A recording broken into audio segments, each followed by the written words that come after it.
Une histoire populaire des États-Unis de 1492 à nos jours par Howard Zinn. Chapitre 21 Carter Reagan Bush, le consensus bipartisan. Dans The American Political Tradition, écrit au milieu du XXe siècle, l'historien Richard Hofstadter dressait le portrait des principaux responsables politiques américains, de Jefferson et Jackson à Herbert Hoover et Roosevelt, républicains et démocrates, libéraux et conservateurs. Il en concluait que la position politique adoptée par les différents candidats ayant participé aux primaires des principaux partis s'est toujours limitée à l'horizon défini par les notions de propriété et d'entreprise. Ils acceptaient l'idée que les vertus économiques de la culture capitaliste étaient inhérentes à la nature humaine, et cette culture a toujours été fondamentalement nationaliste. Pour les 25 dernières années du XXe siècle, nous constatons la permanence de cette vision limitée dont parle Hofstadter. Un capitalisme bénéficiant essentiellement aux grandes fortunes économiques, accompagné d'une immense pauvreté et d'un sentiment nationaliste favorable à la guerre et à ses préparatifs. Le pouvoir politique a beau basculer des républicains vers les démocrates et vice-versa, aucun des deux partis ne semble en mesure de dépasser cet horizon. Après le désastre de la guerre du Vietnam, il y eut le scandale du Watergate. La majorité de la population se trouvait dans une situation économique inquiétante, l'environnement était de plus en plus dégradé, les familles désemparées, et l'on assista à l'émergence d'une culture de violence. À l'évidence, ces questions de fond ne pouvaient pas être résolues sans modifier radicalement la structure économique et sociale du pays. Mais aucun candidat à la présidence américaine, quel que soit son parti, ne proposa de réaliser de tels changements. La tradition politique américaine tenait bon. Conscients ou non de ce fait, les électeurs votaient sans enthousiasme ou s'abstenaient, exprimant de plus en plus clairement leur désaffection vis-à-vis du système politique. En 1960, 63% des électeurs s'étaient déplacés pour voter lors des élections présidentielles. Il n'était plus que 53% en 1976. Lors d'un sondage effectué par CBS News et le New York Times, plus de la moitié des personnes interrogées estimaient que les dirigeants politiques ne s'occupaient pas d'eux. Un plombier fit une remarque assez représentative de l'opinion générale. Le président des États-Unis ne va pas résoudre nos problèmes, ils sont trop gros pour lui. Quelque chose d'assez absurde était en train de se produire. La politique électorale occupait l'espace médiatique et les faits et les gestes du président, du Congrès, des juges de la Cour suprême et d'autres responsables politiques étaient présentés comme de grands moments de l'histoire du pays. Tout cela semblait artificiel, exagéré, comme destiné avant tout à persuader une population plus que sceptique qu'il s'agissait bien de l'essentiel et que l'avenir du pays dépendait des responsables politiques de Washington. Aucun d'entre eux, pourtant, n'était très enthousiasmant, tant il semblait évident que, malgré leur éloquence, leur rhétorique sans faille et leurs promesses, ils se souciaient avant tout de leur propre carrière politique. Ce fossé entre le peuple et les politiciens était particulièrement criant au niveau culturel. Sur les écrans de la télévision publique, qui, indépendante des intérêts privés, pouvait passer pour le meilleur des médias, le public n'était jamais présent. Dans l'émission politique quotidienne du service public, le McNeil-Lehrer Report, le public était réduit au rôle de spectateur de l'interminable défilé de congressistes, de sénateurs, de responsables gouvernementaux et d'experts en tout genre. Sur les radios commerciales, le traditionnel consensus qui excluait toute critique radicale du système était également flagrant. Au milieu des années 1980, sous la présidence de Reagan, la doctrine d'équité appliquée par la Commission fédérale des communications, qui accordait un certain temps de parole aux opinions critiques, fut abandonnée. Dans les années 1990, les talk radios ont soumis environ 20 millions d'auditeurs aux harangues quotidiennes de personnalités ultra-conservatrices sans jamais inviter les représentants de la gauche politique. L'opinion publique, déçue par la politique et les débats politiques prétendument sérieux, se tourna ou fut détournée vers les émissions de divertissement, les ragots et les 1001 recettes du bonheur proposées par les différents médias. Les populations marginales s'abandonnèrent de plus en plus à la violence, cherchant des boucs émissaires au sein de leur propre communauté, par exemple les Noirs des milieux pauvres contre leurs semblables, ou dans d'autres groupes ethniques, chez les immigrés, les étrangers diabolisés, les mères vivant des allocations et les petits délinquants, la grande délinquance restant inaccessible. Certains citoyens américains, restés fidèles au mode de pensée, aux idéaux rescapés des années 1960-1970, ne se contentèrent pas de discuter. Ils agirent. En effet, à travers tout le pays, une partie de la population, totalement ignorée par les médias et par le personnel politique, militait au sein de milliers d'associations locales. Ces organisations luttaient pour la défense de l'environnement, pour les droits des femmes, pour le maintien de services de santé dignes de ce nom, surtout après l'apparition du virus du sida, pour l'octroi de logements aux sans-abri ou contre les dépenses militaires. Ce militantisme n'avait aucune commune mesure avec celui des années 1960, quand le rejet de la ségrégation raciale et de la guerre avait donné naissance à un véritable mouvement d'envergure nationale. Il s'agissait plutôt d'une lutte perpétuelle contre des politiciens locaux impitoyables. Une lutte qui tentait de mobiliser les très nombreux citoyens américains qui ne croyaient plus ni dans la politique ni dans l'efficacité de la contestation. La présidence de Jimmy Carter, 1977-1980, a pu apparaître comme une tentative de la part du parti des pouvoirs en place, en l'occurrence le Parti démocrate, de remobiliser une opinion publique désabusée. Pourtant, malgré quelques gestes en direction de la communauté noire et des pauvres, malgré quelques beaux discours sur les droits de l'homme à l'étranger, Carter demeura dans les limites historiques du système américain et continua de veiller sur les intérêts et les prérogatives du monde des affaires en maintenant un appareil militaire phénoménal qui accaparait une grande part du revenu national et en confirmant les alliances avec les régimes dictatoriaux à l'étranger. Carter apparaissait comme le véritable candidat de ce groupe d'influence internationale qu'était la Commission trilatérale. Selon la Far East Economic Review, deux des membres fondateurs de la Commission, David Rockefeller et Zbigniew Brzezinski, estimaient que Carter était le candidat idéal pour les présidentielles de 1976 puisque le Parti républicain, empêtré dans le scandale du Watergate, était assuré de perdre. Du point de vue des pouvoirs en place, la mission de Carter était de mettre un terme au mouvement de désaffection du peuple américain vis-à-vis du gouvernement, du système économique et des désastreuses aventures militaires à l'étranger. Lors de sa campagne, Carter essaya de s'adresser aux électeurs les plus désabusés ou les plus vindicatifs. Il en appela en particulier aux électeurs noirs dont la révolte, à la fin des années 1960, avait constitué la plus grave menace pesant sur les autorités gouvernementales depuis les émeutes et les mouvements sociaux des années 1930. Sa façon de faire était populiste. Il s'adressait aux diverses fractions de la population qui se jugeaient opprimées par les riches et les puissants. Bien qu'il fût lui-même un millionnaire ayant fait fortune dans la culture des cacahuètes, il se plaisait à se présenter comme un modeste fermier ordinaire. De même, bien qu'il eût soutenu jusqu'au bout la guerre du Vietnam, il prétendait être un sympathisant pacifiste et promettait d'effectuer des coupes dans le budget militaire. Au cours d'un discours très médiatisé devant les professionnels de la justice, il déclara que la loi ne devait pas servir les intérêts des riches. Il nomma Patricia Harris, une Afro-américaine, au poste de secrétaire au logement et au développement urbain, et un ancien militant des droits civiques, Andrew Young, au poste d'ambassadeur auprès des Nations Unies. Il confia également la direction du Bureau national de la jeunesse à un ex-militant pacifiste, le jeune Sam Brown. Mais les nominations aux postes essentiels obéissaient à la logique du rapport que Huntington, célèbre spécialiste des sciences politiques, avait rédigé pour la commission trilatérale. Rappelons que Huntington y affirmait, et ce quel que soit le profil de l'électorat du président, qu'il fallait avant tout obtenir le soutien des dirigeants des grandes institutions. Brzezinski, intellectuel type de la guerre froide, obtint le poste de conseiller à la sécurité nationale.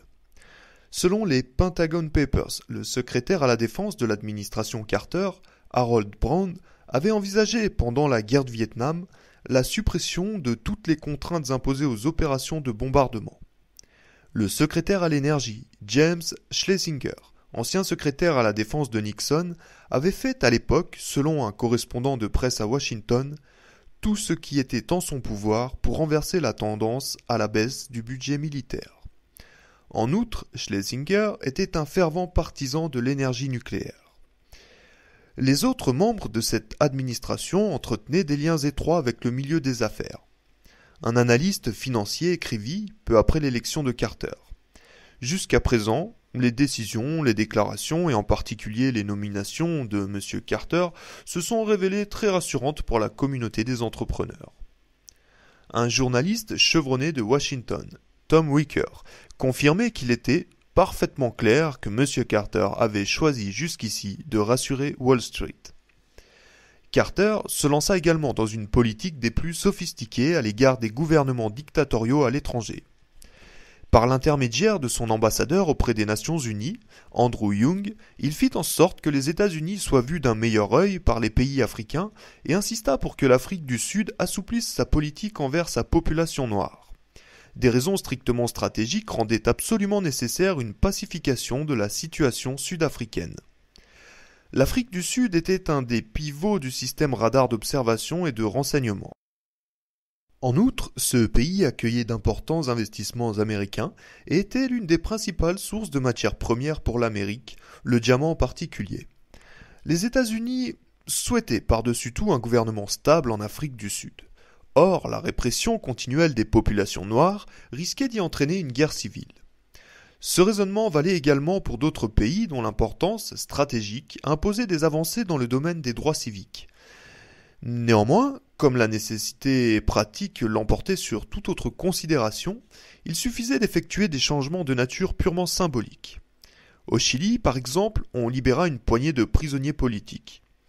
Mais lorsque Herman Badillo, membre du Congrès, proposa le vote d'une déclaration exigeant des représentants américains à la Banque mondiale et dans d'autres institutions monétaires internationales de voter contre tout prêt accordé à des pays qui pratiquaient la torture ou l'emprisonnement arbitraire, Carter demanda personnellement à tous les membres du Congrès de ne pas voter cet amendement.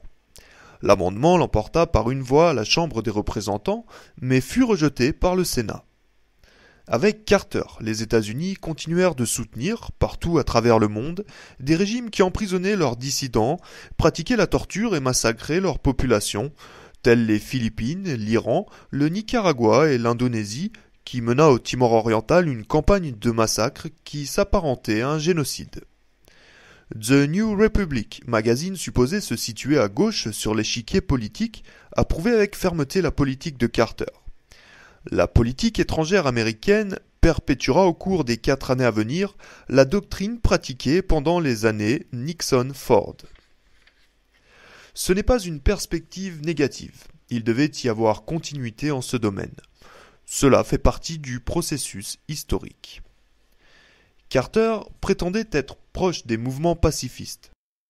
Pourtant, lorsque Nixon avait fait miner le port de Haiphong et avait repris les bombardements sur le Nord-Vietnam au printemps 1973, Carter avait proclamé avec ferveur qu'il apportait son soutien et son appui au président Nixon, même s'il n'était pas d'accord avec certaines décisions spécifiques.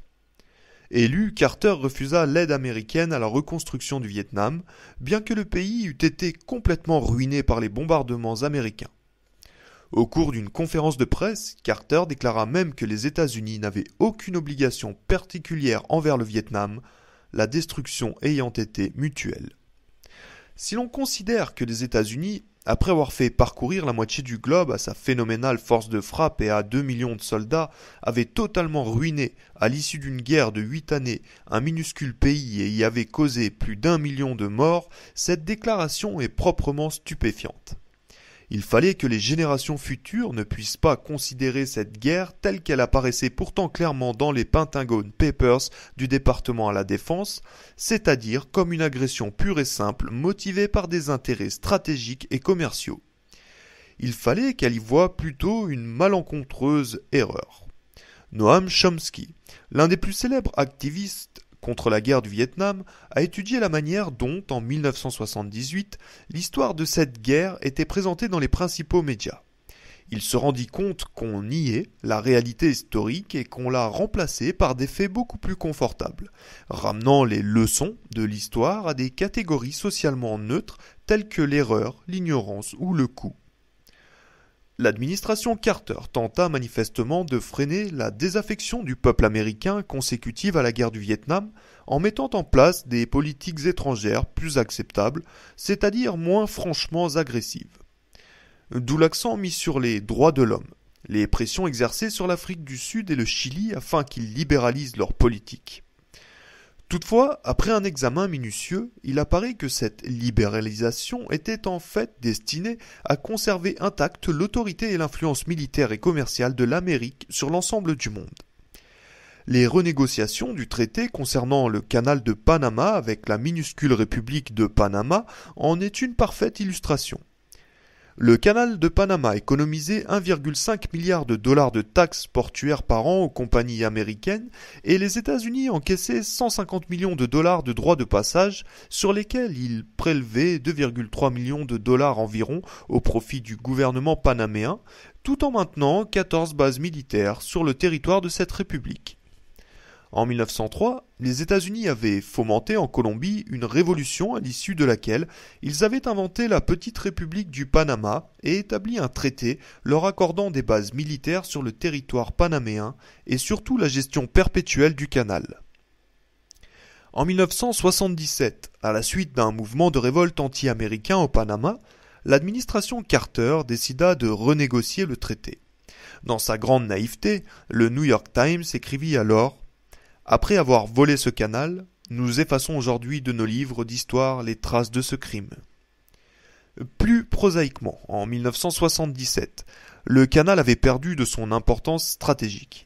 Il ne pouvait plus être utilisé par les supertankers ni par les gigantesques porte-avions.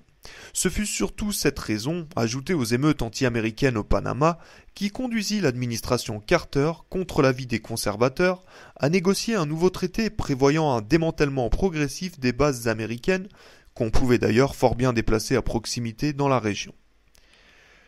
La propriété légale du canal serait concédée au Panama après un certain laps de temps.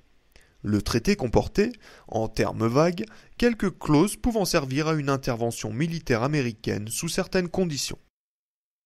Quelle que soit la sophistication de la politique étrangère de Carter, certaines données fondamentales s'imposaient à la fin des années 1960 et dans les années 1970. Les entreprises américaines étaient plus que jamais actives sur toute la surface du globe. Au début des années 1970, il existait environ 300 entreprises américaines, parmi lesquelles les 7 plus grandes banques, dont 40% des bénéfices provenaient des marchés étrangers. En outre, 98% des équipes dirigeantes de ces entreprises, qualifiées de multinationales, étaient composées d'Américains. Prises ensemble, elles constituaient la troisième puissance économique mondiale, juste derrière les États-Unis et l'Union soviétique. Comme le prouvent les statistiques du département américain au commerce, les relations entretenues par ces gigantesques entreprises avec les nations les plus pauvres étaient clairement des relations d'exploitation. Tandis qu'en 1950 et 1965, les entreprises américaines avaient investi 8,1 milliards de dollars en Europe pour seulement 5,5 milliards de bénéfices, elles n'avaient investi en Amérique latine que 3,8 milliards de dollars pour un bénéfice de 11,2 milliards et en Afrique 5,2 milliards d'investissements pour 14,3 milliards de dollars de bénéfices. Nous sommes là, bien entendu, devant un comportement impérialiste classique dans lequel les régions possédant les ressources naturelles sont les victimes de nations plus puissantes qui tirent justement leur puissance de ces ressources volées. Les États-Unis et leurs entreprises dépendaient des nations les plus pauvres pour 100% du diamant, du café, du platine, du mercure, du caoutchouc et du cobalt, 98% du manganèse et 90% de la potasse et de l'aluminium provenaient également de l'étranger. En outre, de 20 à 40% de certaines de ces importations, le platine, le mercure, le cobalt, la potasse et le manganèse, provenaient d'Afrique. La formation et l'entraînement des officiers étrangers constituent un autre invariant de la politique étrangère américaine, et ce, quel que soit le parti installé à la Maison-Blanche. L'armée américaine dirigeait dans la zone du canal de Panama une école des Amériques, d'où sortaient des milliers d'officiers d'Amérique latine. Entre autres exemples, 6 diplômés de cette école faisaient partie de la junte militaire qui renversa Salvador Allende en 1973. Le commandant américain de l'école déclarait à un journaliste: Nous gardons le contact avec nos officiers diplômés et réciproquement. Les États-Unis avaient également la réputation d'être particulièrement généreux en matière d'aide financière.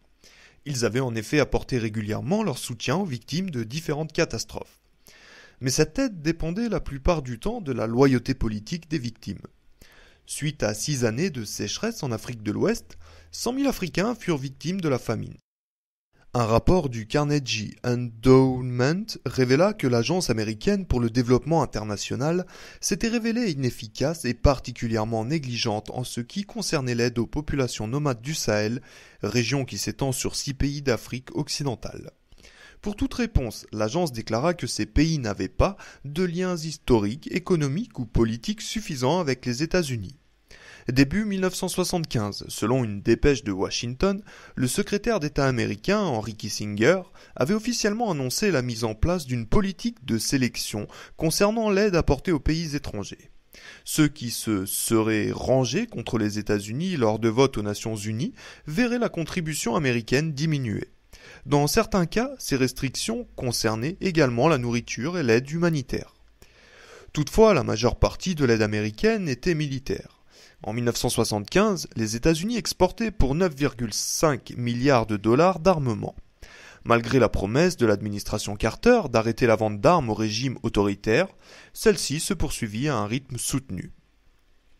Par ailleurs, le budget de la défense continuait de représenter une part énorme du budget global de la nation.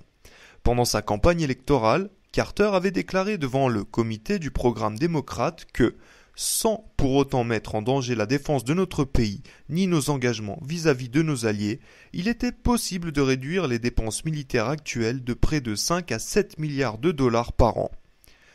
Le premier budget de la période Carter augmenta néanmoins d'environ 10 milliards de dollars l'enveloppe de la défense. Mieux encore, Carter proposa que les États-Unis consacrent 1000 milliards de dollars à la défense au cours des 5 années suivantes. Au même moment, l'administration américaine assurait que le secrétariat à l'agriculture pouvait économiser 25 millions de dollars par an en supprimant la deuxième ration de lait accordée à 1,5 million d'écoliers nécessiteux qui bénéficiaient de repas gratuits à l'école. Si Carter voulait restaurer la confiance de l'opinion publique à l'égard du système américain, il échoua manifestement à résoudre les problèmes économiques du peuple. Le prix de la nourriture et des produits de première nécessité continuèrent d'augmenter plus rapidement que les salaires. Le chômage se maintenait officiellement entre 6 et 8%, mais les taux officieux étaient nettement plus élevés. Dans certaines catégories de la population, chez les jeunes, et les jeunes noirs en particulier, le taux de chômage atteignait 20 à 30%. Il devint bientôt évident que les Noirs, catégorie qui avait le plus soutenu Carter lors de son élection, n'appréciaient guère les politiques menées par le président. Ce dernier s'opposa, par exemple, à l'attribution d'allocations fédérales aux femmes qui désiraient avorter. Lorsqu'on lui fit remarquer que cela était particulièrement injuste puisque les femmes des milieux aisés avaient plus de facilité pour avorter, il répondit « Certes, mais comme vous le savez, il y a pas mal de choses dans la vie que les riches peuvent s'offrir contrairement aux pauvres. » La politique sociale de Carter n'influait manifestement pas sur les excellentes relations que son administration entretenait avec les industries du pétrole et du gaz. Carter prévoyait de mettre fin à la politique de régulation des prix du gaz naturel. Dans ce domaine, le plus important producteur était l'Exxon Corporation, dont la famille Rockefeller était le plus gros actionnaire. Dès le début de l'administration Carter, l'administration fédérale de l'énergie découvrit que la Gulf Oil Corporation avait surestimé de 79,1 millions de dollars ses coûts d'extraction de pétrole brut dans ses filiales étrangères. Ces coûts erronés avaient néanmoins été répercutés sur la facture des consommateurs. À l'été 1978, l'administration annonçait qu'un compromis avait été trouvé avec la Gulf Oil Corporation, au terme duquel l'entreprise acceptait de rembourser 42,2 millions de dollars. La Gulf informa ses actionnaires que ces remboursements n'auraient aucune incidence sur les bénéfices puisque des provisions financières adéquates avaient été constituées pendant la période précédente. Le conseiller juridique de l'administration fédérale de l'énergie déclara que ce compromis était destiné à éviter de ruineuses poursuites judiciaires contre l'entreprise. On est en droit de se demander si ces poursuites auraient jamais pu coûter les 36,9 millions de dollars offerts à la Gulf par le biais de ce compromis. Les autorités auraient-elles accepté de libérer un braqueur de banque contre la restitution de la moitié seulement du butin? Cet arrangement illustrait parfaitement ce que Carter avait pourtant condamné au cours de sa campagne présidentielle, une justice au service des riches. L'administration Carter ne menaçait certes pas de bouleverser les données fondamentales de l'inégale répartition des richesses en Amérique, pas plus en tout cas que les administrations précédentes, conservatrices ou libérales. Comme le rapportait l'économiste américain Andrew Zimbalist dans un article paru dans Le Monde diplomatique en 1977, les 10% des Américains les plus riches possédaient des revenus 30 fois supérieurs à ceux des 10% les plus pauvres. Les personnes situées dans le pourcent le plus haut de l'échelle des revenus détenaient 33% de la richesse nationale. Les 5% les plus riches possédaient 83% des actions américaines détenues à titre individuel. Les 100 plus grandes entreprises américaines, malgré l'impôt progressif sur le revenu qui permettait de faire croire que les plus hauts revenus payaient 50% d'impôts, n'étaient imposés en moyenne qu'à 26,9% et les principales compagnies pétrolières qu'à 5,8% selon les statistiques publiées en 1974 par l'International Revenue Service. Pour compléter le tableau, 244 personnes gagnant plus de 200 000 $ par an ne payaient pas d'impôts du tout. En 1979, Carter proposa sans enthousiasme des allocations sociales à destination des plus pauvres. Le Congrès refusa tout net. Marianne White Edelman, directrice noire du Children's Defense Fund à Washington, rendit alors quelques chiffres publics. Un enfant américain sur 7, 10 millions au total, n'avait jamais passé le moindre examen médical depuis sa naissance. Un enfant sur 3 en dessous de 17 ans, 18 millions au total, n'avait jamais vu un dentiste. Dans un article publié à la une du New York Times, elle écrivait « Le comité sénatorial du budget a récemment amputé de 88 millions de dollars un budget déjà modeste de 288 millions de dollars destiné à renforcer le programme de détection des problèmes de santé chez les enfants. » Au même moment, le Sénat trouvait 725 millions de dollars pour sauver les industries Lytton et pour refourguer à la marine américaine 2 destroyers qu'avait en son temps commandé le Shah d'Iran. The Nation publia un article de l'économiste Robert Lekachman. Il soulignait l'incroyable augmentation des bénéfices engrangés par les entreprises au cours du dernier trimestre 1978 par rapport au dernier trimestre 1977. Lekachman écrivait « L'acte le plus scandaleux du président a sans doute eu lieu en novembre dernier lorsqu'il a signé un décret qui accordait 18 milliards de réductions fiscales. Réductions qui bénéficiaient en premier lieu aux individus déjà fortunés et aux entreprises. En 1979, tandis que les pauvres subissaient la politique de restriction de l'administration Carter, le salaire du président de l'Exxon Oil atteignait 830 000 $ par an. Quant au président de la Mobil Oil, il gagnait plus d'1 million de dollars par an. Cette année-là, tandis que le revenu net d'Exxon augmentait de 56% pour atteindre 4 milliards de dollars, 3000 petites stations-service indépendantes fermèrent leurs portes. Carter s'efforça pourtant de mettre sur pied certains programmes sociaux, mais tous ses efforts échouèrent devant l'ampleur phénoménale de ses propres budgets militaires. Ces dépenses étaient censées protéger les États-Unis de la menace soviétique. Pourtant, lorsque l'URSS envahit l'Afghanistan, Carter ne put avoir recours qu'à quelques mesures symboliques comme le rétablissement de la conscription et le boycott des Jeux Olympiques de Moscou en 1980. En revanche, des armes américaines étaient utilisées pour soutenir les régimes dictatoriaux contre leurs dissidents de gauche.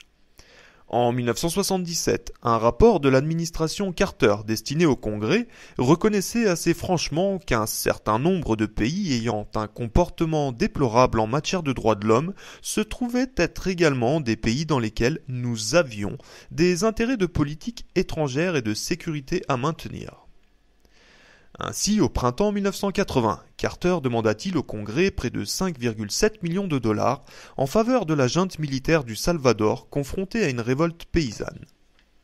Aux Philippines, après les élections législatives de 1978, le président Ferdinand Marcos fit emprisonner 10 de ses 21 concurrents aux élections.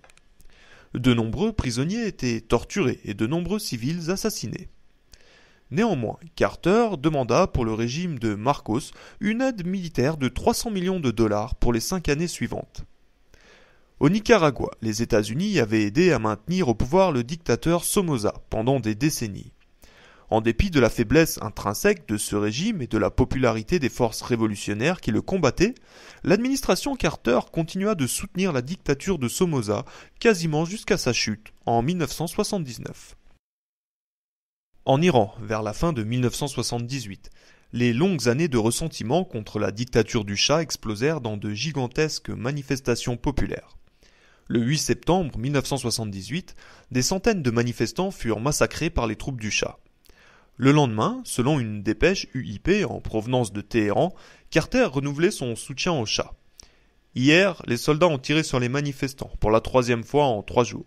Le président Jimmy Carter a téléphoné au Palais Royal pour confirmer son soutien au Shah Mohammad Reza Pahlavi, confronté à la pire crise de ses 37 années de règne. 9 membres du Parlement sont sortis pendant un discours du Premier ministre iranien en hurlant que ses mains étaient couvertes du sang des musulmans conservateurs et des autres opposants. Le 13 décembre 1978, Nicolas Cage écrivait pour le New York Times. Selon des sources diplomatiques, le personnel de l'ambassade américaine à Téhéran a été rejoint par des dizaines de spécialistes venus apporter leur soutien au Shah dont l'autorité est de plus en plus contestée. Parmi les nouveaux venus, toujours selon les sources diplomatiques, se trouve en plus du personnel diplomatique et militaire, un certain nombre d'agents de la CIA spécialistes de l'Iran. Début 1979, alors que la crise iranienne s'aggravait, l'ancien responsable du département iranien de la CIA déclarait au reporter du New York Times Seymour Hersh que lui et ses collègues étaient au courant des tortures pratiquées sur les opposants iraniens par la Savaki, police secrète iranienne mise en place dans les années 1950 par le Shah avec l'aide de la CIA. Il révélait également à Hersh qu'un des responsables de haut rang de la CIA était personnellement impliqué dans la formation des officiers de la Savaki aux techniques de torture. Devant cette gigantesque révolution populaire, le Shah prit la fuite. Prétextant des raisons de santé, l'administration Carter décida un peu plus tard de l'accueillir sur le territoire américain. Le sentiment anti-américain atteignit alors son apogée chez les révolutionnaires iraniens. Le 4 novembre 1979, l'ambassade américaine de Téhéran était prise d'assaut par des militants étudiants qui, après avoir exigé que le Shah soit renvoyé en Iran pour y être jugé, prirent en otage 52 employés de l'ambassade. Au cours des 14 mois suivants, l'affaire des otages occupa le devant de la scène étrangère dans les médias américains, provoquant un regain de nationalisme. Lorsque Carter ordonna aux services d'immigration et de naturalisation de prendre des mesures d'expulsion contre les ressortissants iraniens dont les visas n'étaient plus valides, le New York Times approuva discrètement mais fermement cette décision. Les politiciens et la presse se lancèrent dans une campagne totalement hystérique. Une jeune irano-américaine qui devait faire un discours pour une remise de diplôme fut écartée. Un autocollant « Bombardons l'Iran » fit son apparition sur les voitures du pays. Quand les 52 otages américains furent finalement relâchés vivants et en bonne santé, rares furent les journalistes assez courageux pour faire remarquer, à l'instar d'Alan Richman du Boston Globe, que les réactions américaines quant au comportement des pays étrangers en matière de droits de l'homme étaient dangereusement sélectives. Il s'agissait de 52 otages, un chiffre assez facile à appréhender, contrairement aux 1500 personnes qui disparaissent chaque année en Argentine. Les otages américains parlaient notre langue. L'an dernier, au Guatemala, on a exécuté sommairement 3000 personnes qui ne la parlaient pas. Les otages étaient encore aux mains des Iraniens lorsque Jimmy Carter dut affronter Ronald Reagan aux élections présidentielles de 1980. Ajouté au désarroi économique de très nombreux Américains, ce fait suffirait à expliquer la défaite de Carter. La victoire de Reagan signifiait qu'une fraction des pouvoirs en place, qui ne revendiquait certes pas le libéralisme de Carter, s'installait aux commandes de l'Amérique. La politique devint plus ouvertement agressive, suppression de certaines allocations sociales, réduction fiscale pour les riches, augmentation du budget de la défense, mise au pas du système judiciaire fédéral par la nomination de juges conservateurs et attaque frontale destinée à abattre les mouvements révolutionnaires en Amérique centrale. Les 12 années des présidences Reagan-Bush ont transformé le système judiciaire fédéral, qui n'avait toujours été que modérément libéral, en une institution franchement conservatrice. À l'automne 1991, Reagan et Bush pouvaient se vanter d'avoir nommé plus de la moitié des 837 juges fédéraux et suffisamment de juges de la droite conservatrice pour transformer radicalement le fonctionnement de la Cour suprême. Au cours des années 1970, alors que les juges libéraux William Brennan et Thurgood Marshall étaient encore à la tête de la Cour suprême, celle-ci avait décrété l'inconstitutionnalité de la peine de mort, approuvé le droit à l'avortement et interprété la loi sur les droits civiques en un sens qui permettait de prêter une attention spéciale aux Noirs et aux femmes afin de les aider à combler leur retard, ce que l'on appela la discrimination positive. William Rehnquist, nommé à la Cour suprême par Nixon, fut élevé à la présidence de celle-ci par Ronald Reagan. Pendant les années Reagan-Bush et sous la présidence de Rehnquist, la Cour suprême prit une série de décisions qui permettaient de revenir sur l'avortement et l'abolition de la peine de mort, de limiter les droits des détenus, d'accroître les pouvoirs de la police, d'interdire aux médecins du planning familial subventionné par l'État fédéral de donner des informations sur l'avortement. La Cour décida également que les plus pauvres pourraient être forcés à payer la scolarisation de leurs enfants dans le système public, l'enseignement ne faisant pas partie des droits fondamentaux. Les juges Brennan et Marshall étaient les dernières personnalités libérales de la Cour suprême. Relativement âgés et malades, ils se retirèrent malgré leurs envies d'en découdre. L'acte final de la mise en place d'une Cour suprême totalement conservatrice fut la nomination par Bush d'un noir conservateur, Clarence Thomas, pour remplacer Marshall. Malgré le témoignage d'une de ses anciennes collègues, Anita Hill, une jeune professeure de droit qui l'accusait de harcèlement sexuel, Thomas fut accepté par le Sénat et la Cour suprême pencha désormais nettement à droite. Avec une Cour suprême ultra-conservatrice et la nomination au National Labor Relations Board, NLRB, de personnalités favorables aux entreprises, les décisions de justice et les conclusions du NLRB affaiblirent considérablement les organisations syndicales déjà ébranlées par le déclin du secteur industriel. Les grévistes se retrouvaient privés de véritable protection légale. L'un des premiers actes de l'administration Reagan fut de licencier en masse les contrôleurs aériens qui s'étaient mis en grève. Il s'agissait d'un avertissement lancé aux futurs grévistes en même temps que d'un témoignage de la faiblesse d'un mouvement ouvrier qui avait pourtant représenté, dans les années 1930 et 1940, une formidable force. Les entreprises américaines furent les premières bénéficiaires des années Reagan et Bush. Au cours des années 1960-1970, un mouvement pour la défense de l'environnement avait pris une certaine importance au niveau national, préoccupé par la pollution de l'air, des océans et des rivières, ainsi que par les milliers de morts que les conditions de travail déplorables causaient chaque année. En novembre 1968, une explosion dans une mine de Virginie occidentale avait fait 78 victimes. La colère avait éclaté dans cette région minière et le Congrès avait finalement voté le Coal Mine Health and Safety Act en 1969. Le secrétaire au travail de Nixon parlait alors d'un nouveau combat national, un véritable combat pour l'amélioration de l'environnement. L'année suivante, cédant aux fortes pressions du mouvement ouvrier et des groupes de consommateurs, non sans profiter de cette occasion de gagner le soutien de la classe ouvrière pour les élections à venir, le président Nixon signa l'Occupational Safety and Health Act, OSHA. Il s'agissait d'une loi importante qui reconnaissait le droit universel à travailler dans un lieu sain et en toute sécurité.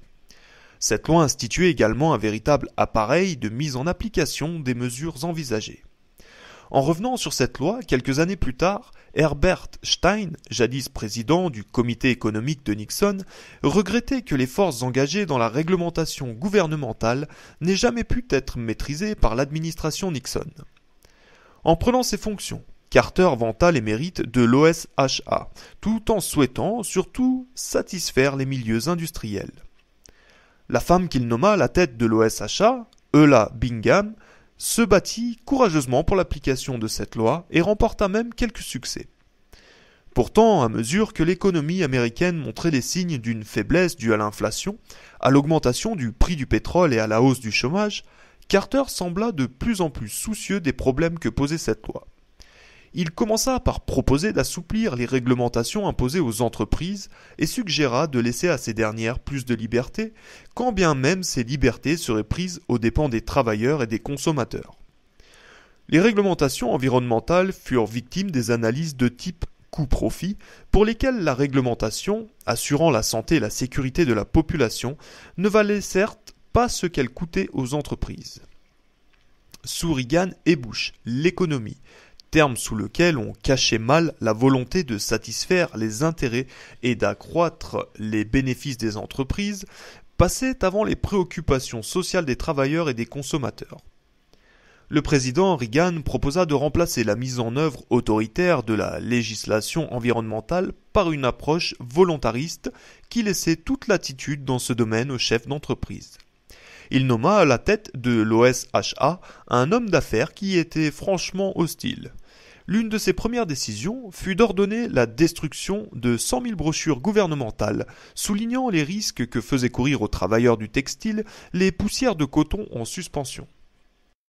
Dans son livre The President as Prisoner, pénétrante critique structurale des deux présidents, le spécialiste de sciences politiques William Grover concluait, après avoir évalué les politiques environnementales respectives de Carter et de Reagan.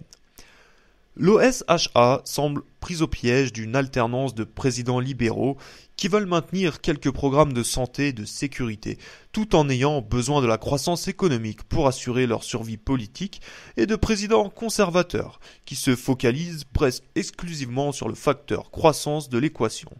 Une telle situation tendra toujours à subordonner, même dans le cadre de l'OSHA, les besoins réels en termes de santé et de sécurité sur le lieu de travail à la volonté des entrepreneurs. George Bush prétendit être un président écologiste. Il se vantait de la signature du Clean Air Act en 1990. Pourtant, 2 ans après, cette loi fut sérieusement affaiblie par une nouvelle directive de l'Environmental Protection Agency, EPA, qui autorisait les industriels à accroître de 245 tonnes par an leur rejet d'agents polluants dans l'atmosphère. En outre, le budget destiné à l'application de cette loi était bien faible. Selon un rapport de l'EPA, la contamination des eaux potables avait entraîné près de 100 000 cas de maladies entre 1971 et 1985. Mais pendant les premières années de la présidence de Bush, alors que l'EPA avait reçu 80 000 plaintes pour contamination des eaux potables, seule 1 sur 7 fit l'objet d'une enquête. Selon un groupe écologiste indépendant, le National Resource Defense Council, il y eut en 1991 et 1992 250 000 violations du Safe Water Drinking Act votées sous l'administration Nixon. Peu de temps après que Bush eut pris ses fonctions, un scientifique désigné par le gouvernement prépara un rapport pour un comité du Congrès sur les dangers de l'utilisation industrielle du charbon et d'autres énergies fossiles contribuant au réchauffement général de la planète en conséquence de la dégradation de la couche d'ozone. Malgré les objections du scientifique, la Maison-Blanche modifia ce rapport de manière à minimiser les dangers encourus. Là encore, la mauvaise volonté des entreprises quant aux réglementations environnementales passa avant la sécurité de la population. La crise écologique mondiale était si sérieuse que le pape Jean-Paul II lui-même éprouva le besoin d'accuser les classes dirigeantes des nations industrialisées d'en être à l'origine.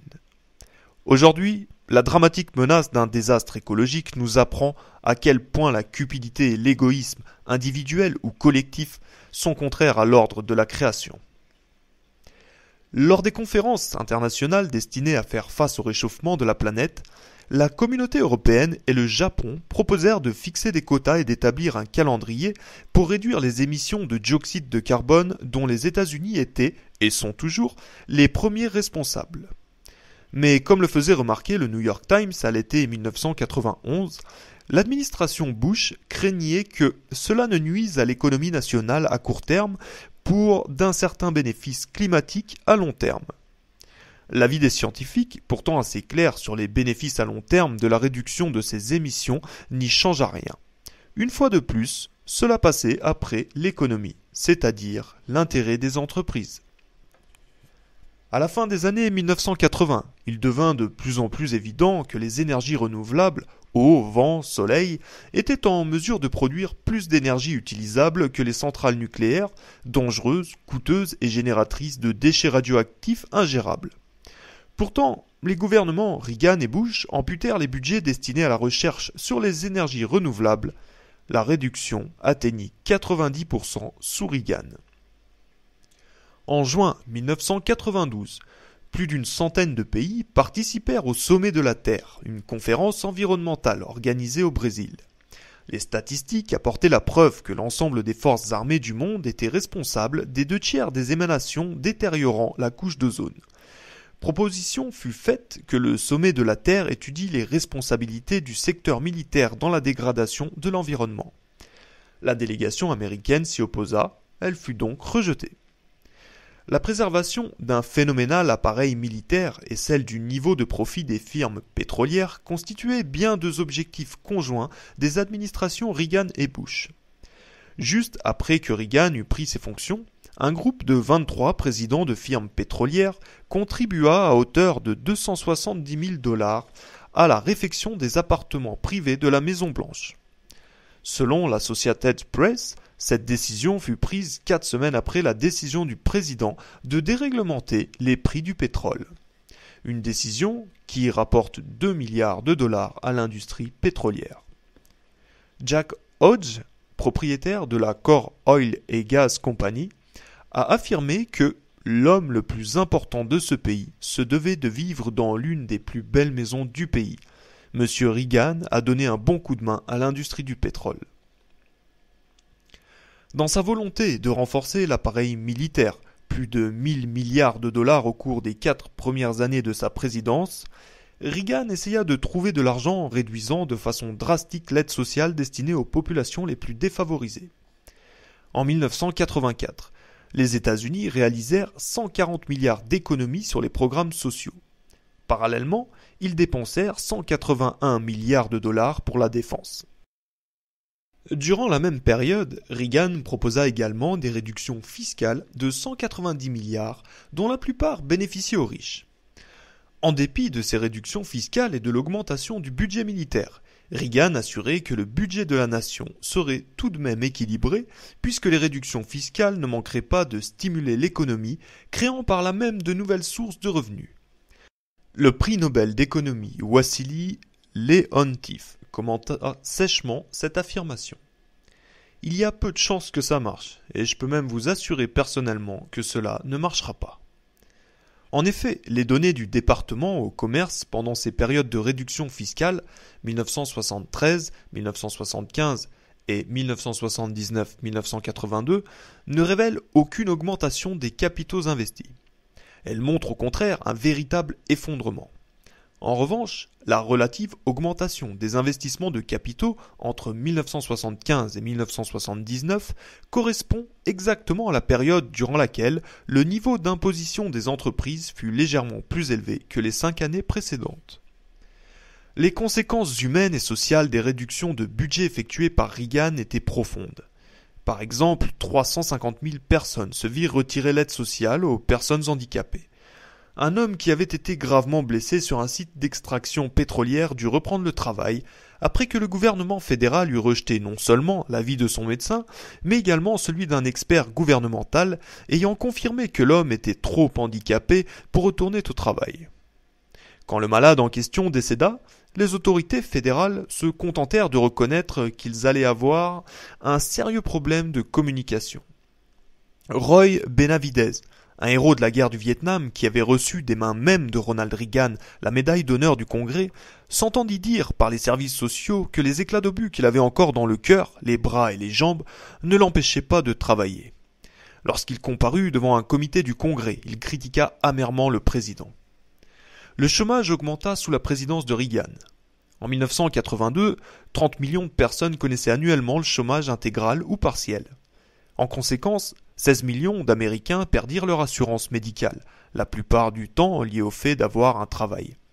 En 1981, dans le Michigan, qui présentait le taux de chômage le plus élevé du pays, le taux de mortalité infantile se mit également à augmenter. De nouveaux critères d'attribution éliminèrent plus d'1 million d'enfants de l'accès aux repas scolaires gratuits, qui représentaient pourtant la moitié de leur alimentation quotidienne.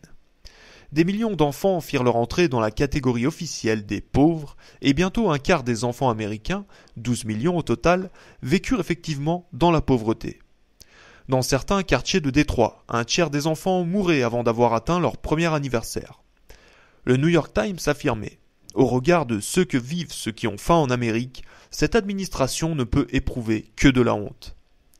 Le système d'allocation sociale était évidemment, sous toutes ses formes, une cible privilégiée du gouvernement. L'aide aux mères isolées fournie par le programme AFDC, Aid to Families with Dependent Children, les tickets d'alimentation, le secours médical en faveur des plus pauvres à travers Medicaid, etc. Pour la plupart des bénéficiaires, les aides sociales, dont le montant différait selon les États, représentaient entre 500 et 700 $ par mois, ce qui les laissait tout de même largement en dessous du seuil officiel de pauvreté, fixé à environ 900 $ mensuels. Les enfants noirs avaient 4 fois plus de chances d'être élevés dans ce système d'assistance que les enfants blancs. Au début de l'administration Reagan, réagissant aux affirmations selon lesquelles l'aide gouvernementale n'était pas nécessaire puisque l'esprit d'entreprise privée réglerait le problème de la pauvreté, une mère adressa un courrier à son journal local. « Je vis grâce à l'AFDC et mes 2 enfants vont à l'école. Je suis diplômé avec mention du collège, reçu 128e sur 1000. J'ai une licence d'anglais et de sociologie. J'ai une expérience de bibliothécaire, d'animatrice, de travailleuse et de conseillère sociale. Je suis allé au bureau d'aide à l'emploi, mais ils n'avaient rien pour moi. Je vais également toutes les semaines à la bibliothèque pour consulter les annonces du journal Help Wanted. J'ai conservé un double de tous les courriers que j'ai envoyés avec mon curriculum vitae. Le dossier fait plusieurs centimètres d'épaisseur. J'ai même répondu pour des emplois qui ne rapportaient que 8 000 $ par an. Je travaille à temps partiel dans une bibliothèque pour 3,5 $ de l'heure et mes allocations diminuent en conséquence. Il semble donc que nous ayons des agences pour l'emploi qui n'emploient pas, un gouvernement qui ne gouverne pas et un système économique qui ne peut fournir de travail à ceux qui veulent travailler. La semaine dernière, j'ai vendu mon lit pour payer l'assurance de ma voiture, dont j'ai besoin, étant donné le manque de transport en commun pour chercher du travail. Je dors sur un matelas pneumatique que quelqu'un m'a donné. C'est donc ça le grand rêve américain pour lequel mes parents sont venus dans ce pays. Travaillez dur, ayez une bonne éducation, suivez les règles et vous serez riche. Je ne veux pas être riche. Je veux simplement pouvoir nourrir mes enfants et vivre avec un minimum de dignité. Les démocrates rejoignaient bien souvent les républicains dans la dénonciation du système d'aide sociale. Sans doute était-ce pour obtenir les voix de certains électeurs des classes moyennes, estimant que leurs impôts servaient essentiellement à payer les allocations des mères mineures et des individus trop feignants pour travailler. L'immense majorité de la population ne savait pas, et les hommes politiques et les médias se gardaient bien de le leur apprendre, qu'une part minime des recettes fiscales était destinée aux allocations, tandis qu'une part bien plus importante alimentait le budget militaire. Quoi qu'il en soit, l'attitude générale de l'opinion publique vis-à-vis du système d'aide sociale était bien différente de celle des 2 principaux partis. Il semble bien que les attaques incessantes des politiciens contre l'aide sociale, relayées par la presse et par la télévision, n'avaient pas réussi à éliminer un sentiment profond de générosité chez de nombreux Américains. Un sondage New York Times, CBS News, paru au début de 1992, montrait que l'opinion de la population concernant l'aide sociale variait selon la formulation de la question. Si le terme « aide sociale » était mentionné, 44% des sondés déclaraient qu'on dépensait trop pour ce système, tandis que 50% pensaient que c'était suffisant, voire insuffisant. Lorsque la question évoquait l'assistance apportée aux pauvres, seuls 13% des personnes interrogées pensaient que l'on dépensait trop et 64% que l'on ne dépensait pas assez. Ainsi, les 2 partis essayaient-ils de créer un sentiment de désolidarisation en dénigrant sans cesse le terme d'aide sociale pour pouvoir ensuite prétendre qu'ils ne faisaient que répondre aux exigences de l'opinion publique. Démocrates et républicains entretenaient des relations étroites avec les riches entreprises. Kevin Phillips, observateur républicain de la politique intérieure, écrivait en 1990 que le Parti démocrate était historiquement le 2e parti le plus favorable au capitalisme. Phillips remarquait également que les principaux bénéficiaires de la politique gouvernementale des présidences républicaines de Ronald Reagan et de George Bush étaient les classes les plus favorisées. Ce sont les individus véritablement riches qui ont bénéficié de l'ère Reagan. Les années 1980 ont marqué le triomphe de l'Amérique richissime. De l'ascension politique des riches et de la glorification du capitalisme, du libre marché et de la finance. Quand la politique gouvernementale enrichit les riches, on ne parle pas d'aide sociale. Il est certain que cela ne prenait pas une forme aussi concrète que les chèques mensuels accordés aux pauvres. Il s'agissait surtout de généreux changements dans la politique fiscale. Deux journalistes d'investigation du Philadelphia Inquirer, Donald Barlett et James Steele, étudièrent dans America Who Really Paid the Tax le processus qui avait conduit à diminuer progressivement le taux d'imposition des individus les plus riches. Ce ne furent pas les républicains, mais bien les démocrates, et particulièrement les administrations Kennedy et Johnson, qui, par des réformes fiscales, firent baisser le taux d'imposition des revenus de plus de 400 000 $ annuels. De 91% durant la Seconde Guerre mondiale, ils passèrent à 70% dans les années 1960. Pendant l'administration Carter, mais malgré lui, démocrates et républicains du Congrès votèrent ensemble de nouvelles réductions fiscales en faveur des plus riches. L'administration Reagan, avec le soutien des démocrates du Congrès, ramena le taux d'imposition des plus hauts revenus à 50% et en 1986, une coalition réunissant des républicains et des démocrates s'exprima en faveur d'une nouvelle réforme fiscale qui les abaissa à 28%. Barlett et Steele remarquaient qu'un enseignant, un ouvrier et un millionnaire pouvaient tous être imposés à 28%. L'idée d'un impôt progressif sur le revenu, où les hauts revenus sont plus imposés que les autres, avait fait long feu. Conséquence de ces multiples réformes fiscales, le revenu net des Forbes 400, personnalités les plus riches du pays désignées par Forbes Magazine, journal qui se qualifie lui-même d'instrument du capitalisme, avait triplé. Le gouvernement, lui, avait perdu environ 70 milliards de dollars de recettes fiscales. Pendant ces 13 années de pouvoir républicain, les 1% des individus les plus riches de la population engrangèrent 1000 milliards de dollars. Comme le souligne William Grader dans son remarquable livre Who Will Tell the People? The Betrayal of American Democracy. À ceux qui reprochent aux républicains ce qu'il s'est passé et pensent que le retour des démocrates à la Maison-Blanche restaurera une imposition équitable, il faut rappeler ce fait regrettable. Le tournant de la politique fiscale, c'est-à-dire le moment où les élites fortunées se sont mises à gagner encore plus, a eu lieu en 1978, quand les démocrates jouissaient de tous les pouvoirs, bien avant l'ascension de Reagan à la présidence. En outre, chaque étape de ce processus de transformation radicale a été soutenue par les majorités démocrates. Tandis que l'impôt sur le revenu devenait de moins en moins progressif au cours des dernières décennies du XXe siècle, le financement par l'impôt du système de sécurité sociale devenait de plus en plus régressif. C'est-à-dire que l'on imposait de plus en plus les pauvres sur les aides sociales elles-mêmes, alors que les revenus supérieurs à 42 000 $ n'étaient plus imposés au titre de l'aide sociale. Au début des années 1990, une famille au revenu annuel moyen de 37 800 $ reversait 7,65% de son revenu pour financer le système d'aide sociale. Une famille gagnant 10 fois plus, 378 000 $ par an, ne payait pour sa part que 1,46% de charges sociales. Ces augmentations des contributions directes sur le salaire eurent une étonnante conséquence. Les 3/4 des salariés payaient plus d'impôts au titre d'aide sociale que d'impôts sur le revenu. Fait assez embarrassant pour le Parti démocrate, supposé être le parti des classes laborieuses, ces augmentations des contributions directes sur le salaire avaient été initiées sous la présidence de Jimmy Carter.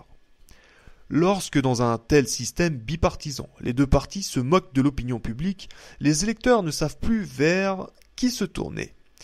Dans le domaine fiscal, il était clair que les citoyens américains avaient voulu un impôt qui soit vraiment progressif. William Grader rappelle qu'après la Seconde Guerre mondiale, lorsque le taux d'imposition des individus les plus riches était de 90%, un sondage avait montré que 85% des personnes interrogées jugeaient le système fiscal équitable. En revanche, en 1984, après que toutes ces réformes fiscales eurent été mises en place, successivement par les démocrates et les républicains, une enquête d'opinion commandée par l'International Revenue Service indiquait que 80% des sondés étaient d'accord avec l'affirmation suivante: le système fiscal actuel profite aux riches et est injuste envers le travailleur et la travailleuse ordinaire. À la fin des années Reagan, l'écart entre les riches et les pauvres s'était considérablement accru. Alors que les responsables des entreprises gagnaient en moyenne 40 fois plus que le salarié moyen dans les années 1980, ils gagnaient 93 fois plus en 1989. En 1977 et 1989, le revenu brut de 1% les plus riches avait augmenté de 77%. En revanche, pour les 2/5 de la population la plus pauvre, il n'y avait aucune augmentation. On pouvait au contraire constater un certain déclin. En outre, en raison de l'évolution du système fiscal en faveur des riches, les 1% les plus riches virent leur revenu net augmenter de 87% au cours de la décennie 1980. Pour la même période, le revenu net des 4/5 de la population avait soit diminué de 5%, au bas de l'échelle des revenus, soit n'avait augmenté que de 8,7%.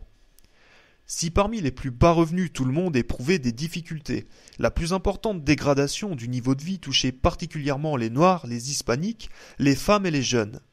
Cet appauvrissement général des groupes les plus défavorisés qui caractérise les années Reagan-Bush frappa très durement les familles noires par la diminution de leurs ressources financières et par la discrimination raciale à l'embauche. Le succès des mouvements pour les droits civiques avait ouvert la porte à certains membres de la communauté noire tout en laissant de nombreux autres à la traîne. À la fin des années 1980, plus d'un tiers des familles afro-américaines vivaient sous le seuil officiel de pauvreté et le chômage des Noirs était 2,5 fois plus élevé que celui des Blancs, avec un taux de chômage chez les jeunes allant de 30 à 40%. L'espérance de vie des Noirs était de plus de 10 ans inférieure à celle des Blancs. À Détroit, à Washington et à Baltimore, le taux de mortalité des nouveau-nés de la communauté noire était plus élevé qu'en Jamaïque ou au Costa Rica. À la pauvreté s'ajoutaient les divorces, la violence familiale, le crime et la drogue. À Washington, au sein de la très forte concentration de populations noires vivant à quelques centaines de mètres des édifices de marbre du gouvernement, 42% des jeunes noirs entre 18 et 35 ans étaient en prison ou en liberté conditionnelle. Le taux de criminalité chez les Noirs, au lieu d'être considéré comme le signe criant de la nécessité de combattre la pauvreté, fut instrumentalisé par les politiciens pour exiger la création de prisons supplémentaires. En 1954, une décision de la Cour suprême avait entamé le processus de déségrégation scolaire, mais la pauvreté maintenait les Noirs dans le ghetto. De nombreux établissements à travers le pays restaient de fait marqués par la ségrégation raciale et sociale. Certaines décisions de la Cour suprême des années 1970 affirmèrent qu'il n'était pas nécessaire que les fonds de fonctionnement soient les mêmes pour les écoles des quartiers pauvres et pour celles des quartiers riches. En outre, le ramassage scolaire entre quartiers résidentiels et ghettos noirs, destiné à promouvoir la mixité sociale dans les écoles, fut abandonné. Pour les admirateurs de la libre entreprise et du laisser-faire, les pauvres étaient ceux qui ne travaillaient pas et ne produisaient rien. Aussi ne devaient-ils s'en prendre qu'à eux-mêmes. Bien entendu, ils négligeaient le fait que les femmes qui s'occupent de leurs enfants travaillent en fait très durement. Ils ne cherchaient pas non plus à savoir pour quelles raisons les bébés, qui ne sont pas en âge de faire la démonstration de leur capacité à travailler, devraient être pénalisés, parfois au point d'en mourir, en naissant dans une famille pauvre. C'est le républicain Kevin Phillips qui, paradoxalement, reconnaissait en analysant les années Reagan que la richesse allait de moins en moins à ceux qui produisaient quelque chose. En revanche, les acteurs des secteurs économiques, juridiques et culturels faisaient de véritables fortunes, des avocats aux conseillers financiers. Au milieu des années 1980, un gigantesque scandale éclata. La dérégulation de l'épargne et des prêts bancaires qui avait débuté sous Carter et s'était poursuivie sous Reagan avait entraîné des investissements à haut risque qui pompaient les capitaux des banques, les laissant exsangues et incapables de réaliser les milliards de dollars de leurs déposants, pourtant garantis par le gouvernement. Au fil des années, le problème continuant d'être soigneusement caché à l'opinion publique, il fallut de plus en plus d'argent pour rembourser les déposants et renflouer les banques. Le montant s'éleva bientôt à 200 milliards de dollars. Au cours des élections présidentielles de 1988, le candidat démocrate Michael Dukakis n'osa pas pointer du doigt l'administration républicaine sur cette situation pour la bonne raison que les démocrates du Congrès en avaient été les premiers responsables et les premiers dissimulateurs. Les sommes phénoménales attribuées par le Trésor au budget de la défense avaient été autrefois qualifiées par le président Eisenhower de véritables vols contre les besoins vitaux de l'homme. Le vol fut commis par les deux partis, tant les démocrates souhaitaient paraître aussi durs que les républicains. Une fois élu président, Jimmy Carter avait proposé une augmentation du budget militaire de l'ordre de 10 milliards de dollars, une décision qui s'apparentait exactement au vol dont parlait Eisenhower. Après la Seconde Guerre mondiale, tous les budgets colossaux de la défense, de Truman à Reagan et à Bush, ont été approuvés par une immense majorité, par les démocrates comme par les républicains. L'affectation de milliards de dollars à la production d'armes nucléaires et non nucléaires était généralement justifiée par la crainte que l'Union soviétique, engagée elle aussi dans la course aux armements, n'envahisse l'Europe de l'Ouest. Pourtant, George Kennan, ex-ambassadeur en Union soviétique et spécialiste de la guerre froide, déclarait que cette peur ne reposait sur aucun fondement rationnel. Quant à Harry Rositsky, qui travailla à la CIA pendant 25 ans et fut même un temps directeur du renseignement américain sur la Russie soviétique, il écrivait en 1980 « Pendant toutes ces années où je travaillais pour la CIA, et même depuis, je n'ai jamais vu le moindre rapport d'espionnage qui expliquerait pourquoi l'Union soviétique aurait intérêt à envahir l'Europe de l'Ouest ou à attaquer les États-Unis. » Faire croire à la réalité d'une telle menace permettait de justifier la fabrication d'armes aussi effroyables que superflues. Par exemple, le sous-marin Trident, capable de lancer des centaines d'ogives nucléaires, coûta 1,5 milliard de dollars. On ne pouvait pourtant l'utiliser qu'en cas de guerre nucléaire, où il n'aurait fait qu'ajouter que quelques centaines d'ogives aux dizaines de milliers déjà disponibles aux États-Unis. Selon Ruth Sivard, World Military and Social Expenditure 1978-1988, ce milliard et demi de dollars aurait suffi à financer pendant 5 ans un programme mondial de vaccination des enfants, évitant ainsi 5 millions de décès. Au milieu des années 1980, un expert de la Rand Corporation, qui effectuait des recherches pour le compte du département à la défense, déclara lors d'un entretien, avec une franchise peu courante, que le gigantesque arsenal américain n'était pas nécessaire d'un point de vue militaire. Il servait plutôt à donner une certaine image de l'Amérique à l'intérieur comme à l'étranger. Si nous avions un président et un secrétaire à la défense assez solides, il pourrait temporairement se présenter devant le Congrès et déclarer « Nous n'allons fabriquer que ce dont nous avons besoin. Et si les Russes fabriquent 2 fois plus d'armes, grand bien leur fasse. Mais ce serait politiquement déstabilisant. Il vaut donc mieux pour notre propre stabilité, pour notre image internationale, que nous restions dans la compétition, même si le caractère rationnel de cette compétition est douteux. » En 1984, la CIA admit qu'elle avait surestimé les dépenses militaires soviétiques. Depuis 1975, elle affirmait que ces dépenses augmentaient de 4 à 5% par an, alors qu'en réalité, il ne s'agissait que de 2%. Ainsi, en désinformant, voire en mentant tout bonnement, on justifiait l'augmentation des dépenses militaires. L'un des programmes militaires favoris de l'administration Reagan, baptisé « Guerre des étoiles », engloutit des milliards de dollars sous prétexte de construire un bouclier spatial pour intercepter les missiles nucléaires ennemis en plein vol.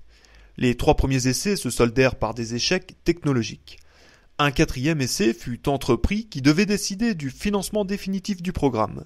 Ce fut un nouvel échec. Le secrétaire à la défense de Reagan, Caspar Weinberger, accepta cependant que l'on falsifie les résultats afin de faire croire à un succès. Lorsque l'Union soviétique se désintégra en 1989 et la menace soviétique avec elle, le budget militaire fut quelque peu réduit. Il demeura néanmoins colossal, toujours grâce à la coalition des démocrates et des républicains. En 1992, le président du comité de la défense à la Chambre des représentants, le démocrate Les Aspin, proposa qu'au vu de la nouvelle situation internationale, le budget militaire soit amputé de 2%, passant de 281 milliards de dollars à 275 milliards. La même année, alors que démocrates et républicains s'entendaient sur une réduction ridicule du budget militaire, un sondage commandé par le National Press Club révélait que 59% des électeurs américains souhaitaient plutôt une réduction du budget de l'ordre de 50% sur les 5 années à venir. Il semble bien que les deux partis n'aient pas su persuader les citoyens que le budget militaire devait rester très important. Mais ils s'obstinèrent à ignorer l'opinion publique qu'ils étaient censés représenter.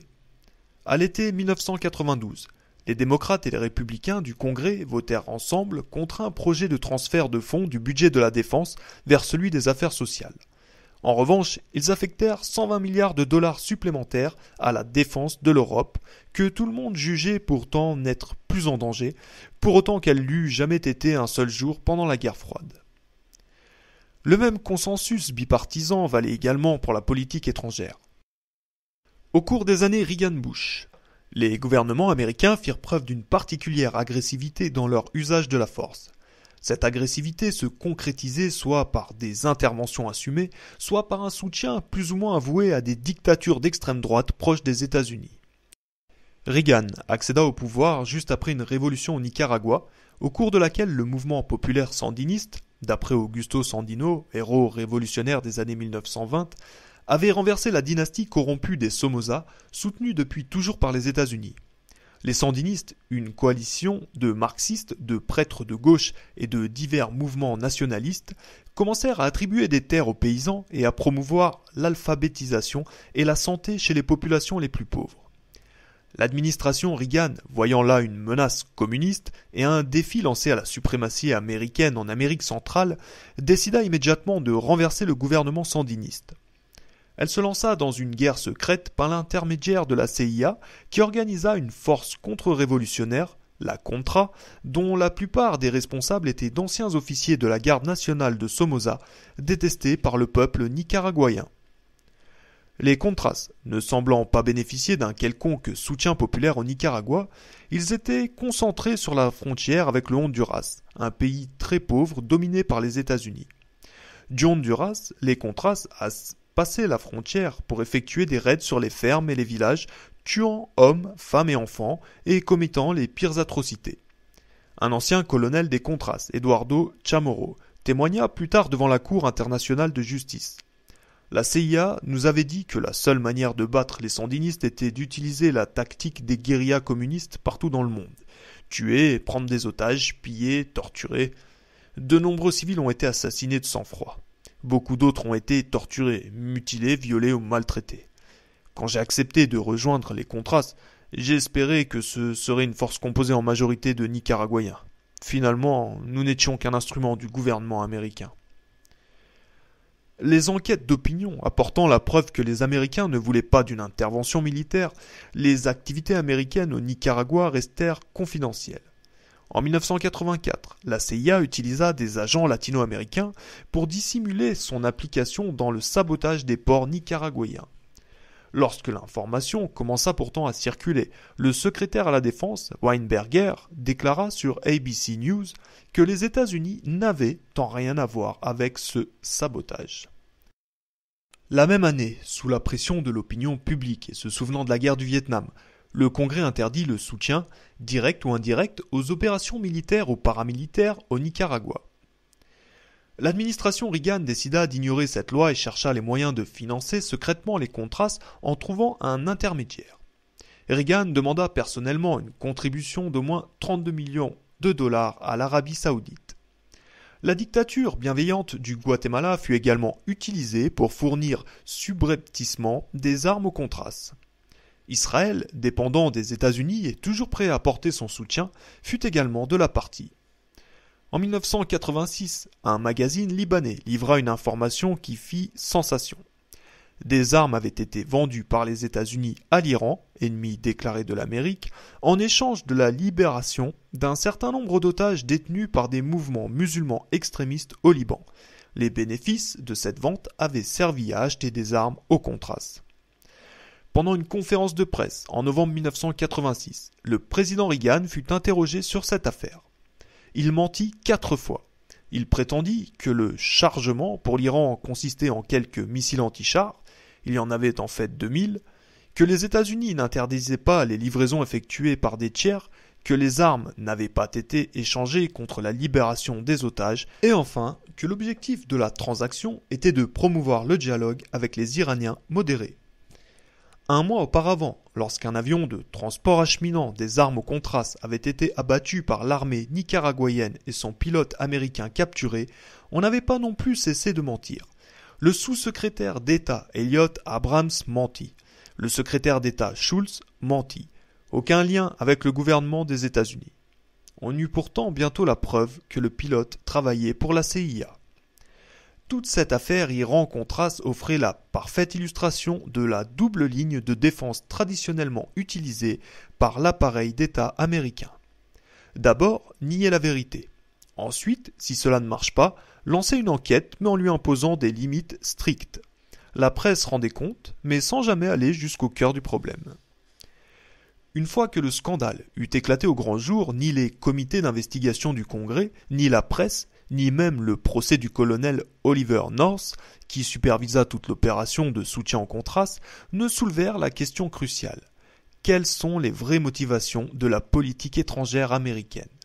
Comment le président et son équipe peuvent-ils s'autoriser à soutenir des groupes terroristes en Amérique centrale pour renverser des gouvernements qui, quelles que soient leurs erreurs, sont tout de même mieux appréciés que les terribles dictatures soutenues par les États-Unis durant de longues années ? Que nous apprend ce genre de scandale sur la démocratie, sur la liberté d'expression et sur la société américaine en général ? Malgré l'importante couverture médiatique du scandale de l'Irangate, on n'entendit pas de critique de fond sur les interventions secrètes du gouvernement ou sur les manquements démocratiques de ces opérations menées par une poignée d'hommes estimant ne rien devoir à l'opinion publique. Les médias américains se gardèrent bien d'informer le public sur les véritables questions soulevées par ce scandale. Les limites des critiques émises par le Parti démocrate furent illustrées par le sénateur démocrate Sam Nunn, Géorgie, qui, pendant l'enquête, affirma qu'il fallait aider le président à restaurer sa crédibilité dans le domaine des affaires étrangères.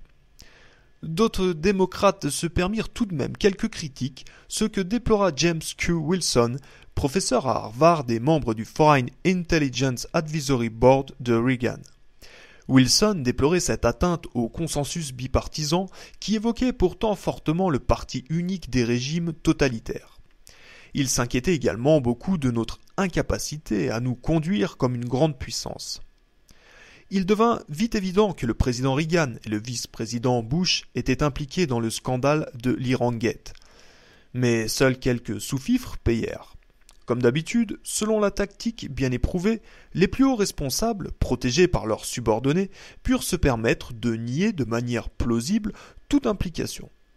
Lorsque Henry Gonzalez, représentant du Texas au Congrès, proposait d'avoir recours à la procédure d'impeachment contre Reagan, le Congrès repoussa fermement cette idée. Ni Reagan ni Bush ne furent inquiétés.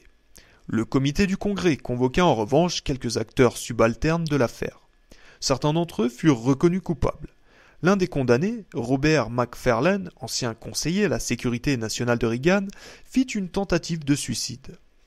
Un autre, le colonel Oliver North, fut condamné pour avoir menti au Congrès. Cependant, il ne fut pas emprisonné. Reagan prit paisiblement sa retraite et Bush lui succéda.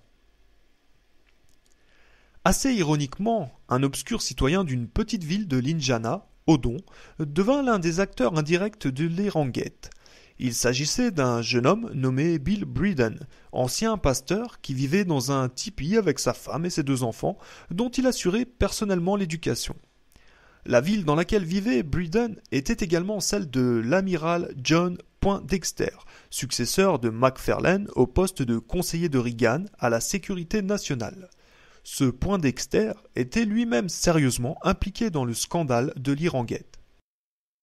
Un beau jour, Breeden découvrit que pour honorer son héros local, la municipalité d'Odon avait rebaptisé l'une de ses rues John Poindexter Street. Pacifiste et pourfendeur de la politique étrangère américaine, Breeden s'indigna de ce qu'il considérait comme une célébration du comportement immoral du gouvernement. Il déroba la plaque et exigea une rançon de 30 millions de dollars, c'est-à-dire l'équivalent de la somme qui avait été payée à l'Iran pour permettre la livraison d'armes au Contras. Il fut arrêté, jugé et il passa quelques jours en prison. C'est ainsi que Bill Breeden fut bel et bien la seule personne à être emprisonnée à la suite du scandale de l'Irangate. Ce scandale n'est qu'un exemple parmi d'autres de ces opérations au cours desquelles le gouvernement américain viole ses propres lois pour poursuivre les objectifs qu'il s'est fixés en politique étrangère. Rappelons que vers la fin de la guerre du Vietnam, en 1973, le Congrès avait voté le War Powers Act afin de limiter les prérogatives présidentielles dont on avait usé avec tant de brutalité en Indochine. Le War Powers Act stipulait: le président, dans tous les cas, doit consulter le Congrès avant d'engager les forces armées américaines dans une guerre ou dans des situations qui, au vu des circonstances, impliqueraient clairement un engagement imminent dans les hostilités. Cette loi, on l'a vu, fut presque immédiatement violée par le président Ford lors de l'affaire du Mayaguez. L'invasion de l'île cambodgienne et les bombardements eurent lieu sans que le Congrès ait été consulté. À l'automne 1982, au Liban, où une terrible guerre civile faisait rage, le président Reagan engagea des troupes américaines dans une situation périlleuse. À cette occasion, il ne respecta pas le War Powers Act. L'année suivante, environ 200 de ses soldats furent tués dans un attentat à la bombe dirigé contre leur caserne. Peu après, en octobre 1983, certains observateurs prétendirent qu'il s'agissait justement de faire oublier le désastre libanais. Reagan donna l'ordre d'envahir la Grenade, petite île des Caraïbes. Le Congrès fut informé mais non consulté. Pour justifier cette invasion aux yeux de la population américaine, on prétendit que le coup d'État qui avait eu lieu dans l'île menaçait la vie de ressortissants américains, des étudiants de la faculté de médecine, et que les États-Unis ne faisaient que répondre à la demande expresse de l'Organisation des États des Petites Antilles. Un article du New York Times du 29 octobre 1983 passé pratiquement inaperçu et signé du correspondant du journal Bernard Wertzman, niait complètement toutes ces explications. La requête officielle d'aide militaire adressée aux États-Unis et à d'autres pays alliés a été faite par l'Organisation des États des Petites Antilles dimanche dernier à la demande des États-Unis eux-mêmes, qui souhaitaient démontrer qu'ils agissaient à l'appel de cette organisation. Les termes mêmes de la requête officielle ont été rédigés à Washington et transmis aux responsables antillais par des émissaires spéciaux américains. Cuba et la Grenade, lorsqu'ils apprirent que des navires américains naviguaient vers cette dernière, firent savoir au plus vite que les étudiants américains étaient sains et saufs et demandèrent que l'on renonce à cette invasion. Il ne semble pas que l'administration ait jamais envisagé d'évacuer ces Américains par des moyens pacifiques.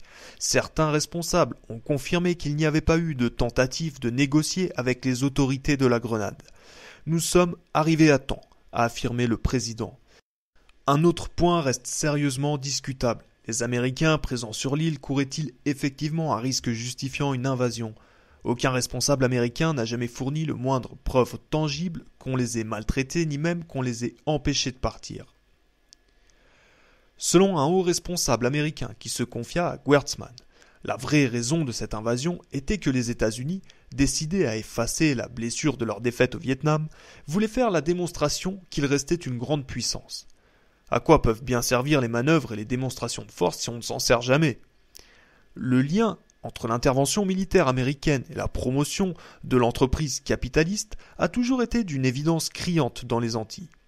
Au sujet de la Grenade, par exemple, un article du Wall Street Journal du 29 octobre 1991, 9 ans après l'invasion militaire américaine de l'île, parlait d'une invasion des banques et remarquait que, avec ses 7500 habitants, la capitale comptait quelques 118 banques offshore, une pour 64 habitants.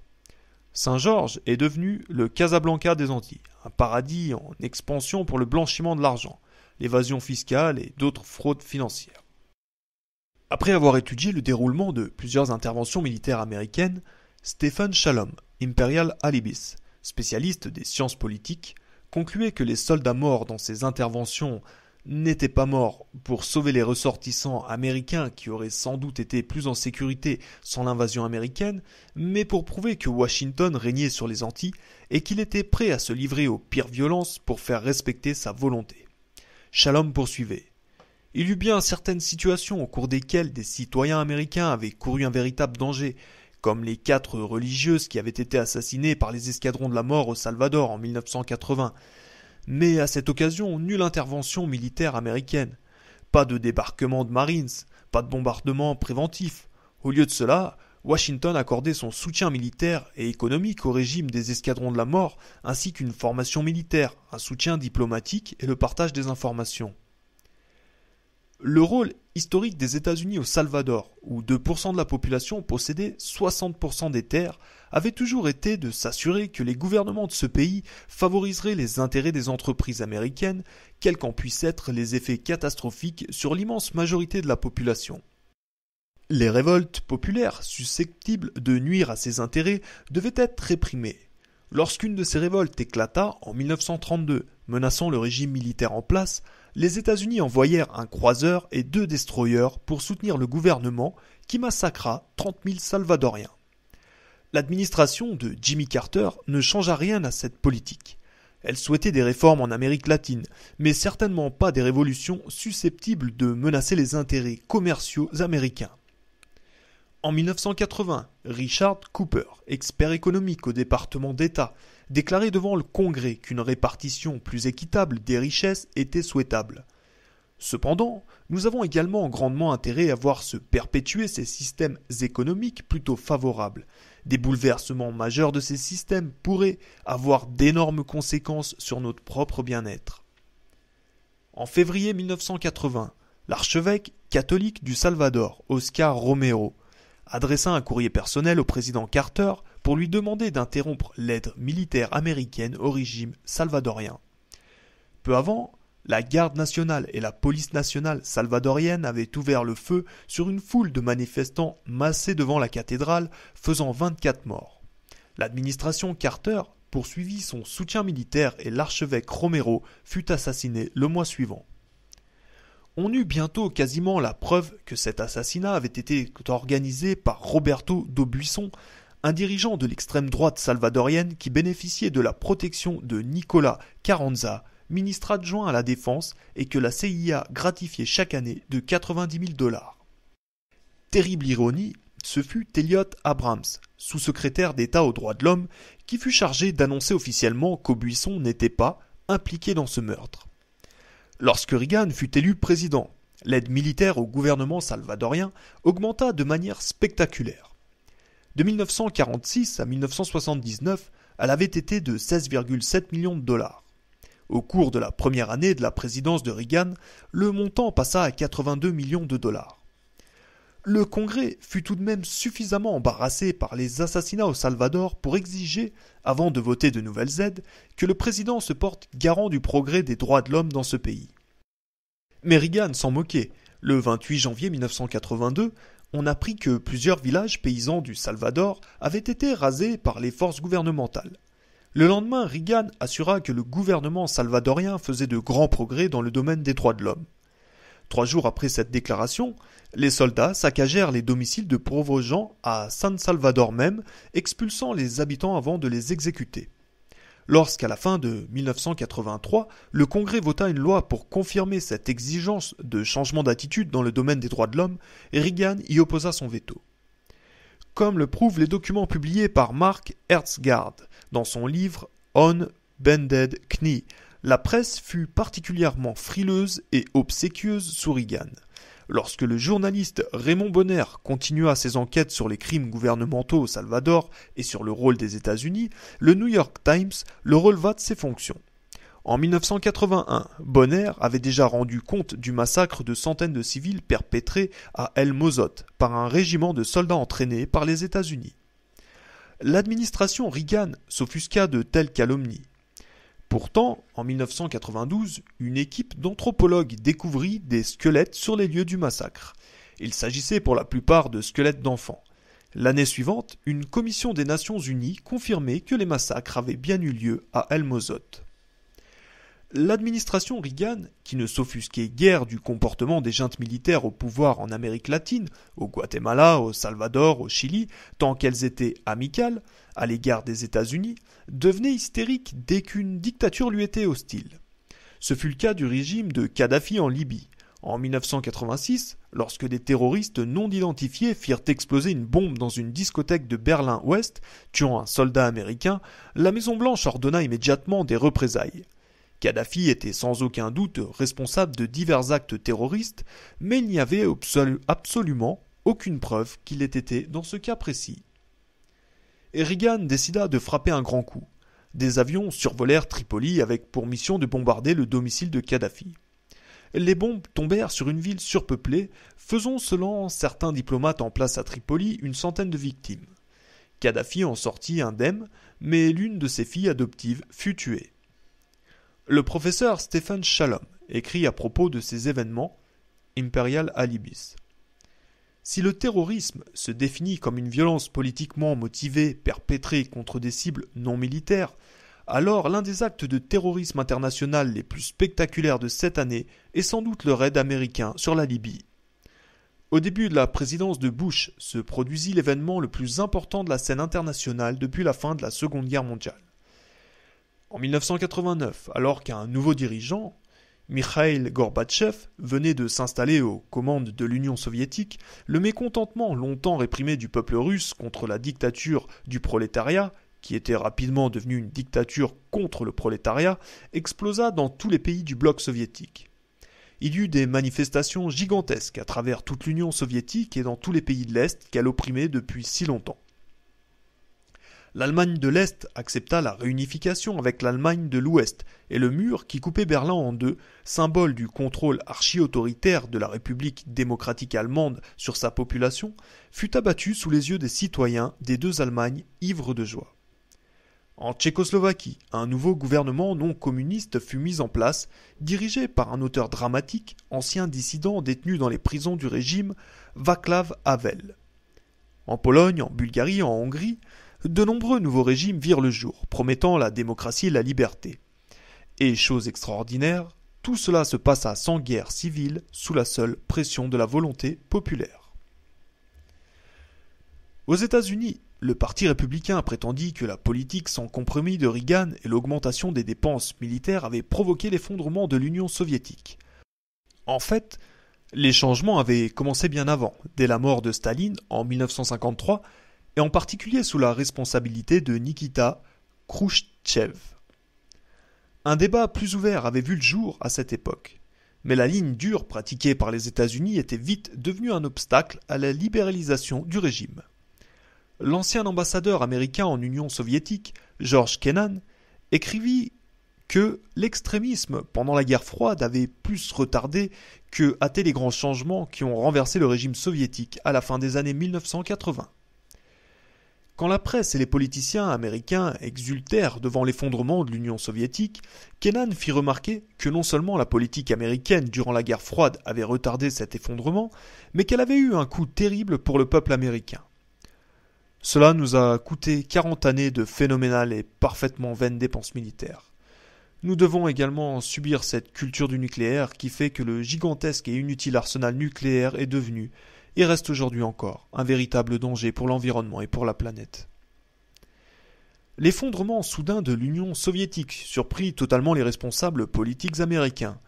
Des interventions militaires avaient eu lieu en Corée et au Vietnam, ainsi qu'à Cuba et en République dominicaine, faisant de nombreux morts. L'aide militaire américaine s'était exportée partout à travers le monde, en Afrique, en Europe, en Amérique latine, au Moyen-Orient et en Asie, sous prétexte de répondre à la menace communiste de l'Union soviétique. Les citoyens américains avaient versé plusieurs milliers de milliards de dollars au travers de l'impôt pour maintenir un arsenal nucléaire et non nucléaire colossal, ainsi que des bases militaires dans le monde entier. Tout cela pour contrer la menace soviétique. Les États-Unis avaient désormais l'opportunité de redéfinir leur politique étrangère et de consacrer des milliards de dollars par an à des projets progressistes et sociaux. Mais il n'en fut rien, car en même temps que l'autosatisfaction exaltée, nous avons gagné la guerre froide, un vent de panique se mit à souffler. Comment continuer à soutenir notre complexe militaro-industriel ? Il apparut donc clairement, même si on avait pu le soupçonner auparavant, que la politique étrangère des États-Unis n'était pas essentiellement fondée sur son opposition à l'Union soviétique, mais plutôt sur la crainte que des révolutions n'éclatent dans certaines régions du monde. L'intellectuel radical Noam Chomsky affirme depuis longtemps que le recours à la notion de sécurité nationale est un pur mensonge. Le cadre de la guerre froide aura finalement servi de prétexte à l'élimination des mouvements nationalistes indépendantistes, que ce soit en Europe, au Japon ou dans le tiers-monde. World Order, Old and New. La menace que faisaient planer les nationalismes indépendantistes consistait en leur capacité à mettre en danger les gigantesques intérêts économiques américains. Les révolutions au Nicaragua, à Cuba, au Salvador ou au Chili menaçaient directement United Fruit, Anaconda Copper, ITT et bien d'autres multinationales. C'est ainsi que les interventions militaires à l'étranger, présentées à l'opinion publique comme motivées par l'intérêt national, ne servaient en fait que des intérêts très spécifiques au bénéfice desquels le peuple américain a finalement dû sacrifier ses enfants et son argent. Après l'effondrement de l'URSS, la CIA fut tenue de prouver qu'elle servait encore à quelque chose. Le New York Times du 4 février 1992 déclarait que, dans un monde où l'ennemi de l'après-guerre a cessé d'exister, la CIA, avec sa poignée de filiales, avec ses satellites de plusieurs milliards de dollars et ses montagnes de dossiers confidentiels, doit, d'une manière ou d'une autre, se justifier devant l'opinion américaine. Le budget militaire resta considérable. La part consacrée spécifiquement à la guerre froide passa de 300 milliards de dollars à 280 milliards, 7% de réduction seulement. Le chef de l'état-major américain, Colin Powell, déclara « Je veux que le reste du monde demeure terrifié, et je ne dis pas ça de manière agressive. » Comme pour démontrer que le phénoménal appareil militaire américain restait absolument nécessaire, l'administration Bush mena 2 guerres en 4 ans, une petite guerre contre le Panama et une guerre spectaculaire contre l'Irak. À son arrivée au pouvoir en 1989, Bush ne fut pas satisfait par la nouvelle attitude du dictateur du Panama, le général Manuel Noriega. Le régime de Noriega était corrompu, brutal, autoritaire, toute qualité qui n'avait pas dérangé le président Reagan ni son vice-président George Bush tant que Noriega était resté utile aux États-Unis. Il avait coopéré avec la CIA dans bien des domaines. En particulier, nous l'avons dit, lors des opérations des Contras contre le gouvernement sandiniste du Nicaragua. Rappelons également que Bush, lorsqu'il était directeur de la CIA entre 1976 et 1977, avait protégé le général Noriega. Quoi qu'il en soit, en 1987, Noriega avait perdu toute utilité et ses activités dans le commerce de la drogue éclataient au grand jour. Il devint une cible parfaite pour une administration soucieuse de prouver que les États-Unis, apparemment incapables de détruire le régime castriste à Cuba ou les sandinistes au Nicaragua, voire le mouvement révolutionnaire au Salvador, n'en gardaient pas moins la haute main sur l'Amérique centrale et les Antilles.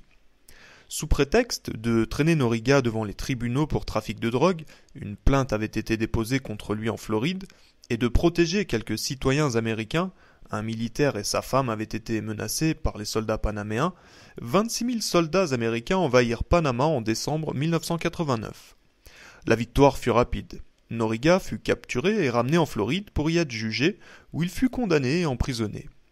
Au cours de l'invasion, la banlieue de Panama City fut bombardée et plusieurs centaines de civils, peut-être plusieurs milliers, trouvèrent la mort.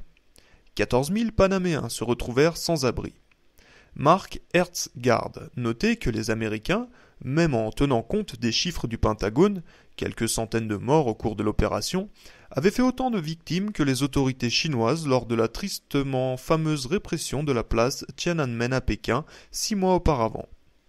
Un gouvernement plus loyal vis-à-vis des États-Unis fut instauré au Panama, mais la pauvreté et le chômage persistèrent. En 1992, le New York Times reconnaissait que l'invasion et le renversement de Noriega n'avaient pas suffi à tarir l'afflux massif de stupéfiants en provenance du Panama. Mais un but au moins était atteint, rétablir l'autorité américaine au Panama. Le journal révéla que le président du Panama, ses principaux conseillers et l'ambassadeur des États-Unis, Dean Hinton, déjeunent ensemble une fois par semaine. Nombre de Panaméens estiment que c'est à ce moment-là que se prennent les décisions importantes concernant le pays. Certains démocrates libéraux, tels John Kerry et Edward Kennedy, Massachusetts, apportèrent leur soutien à cette opération militaire.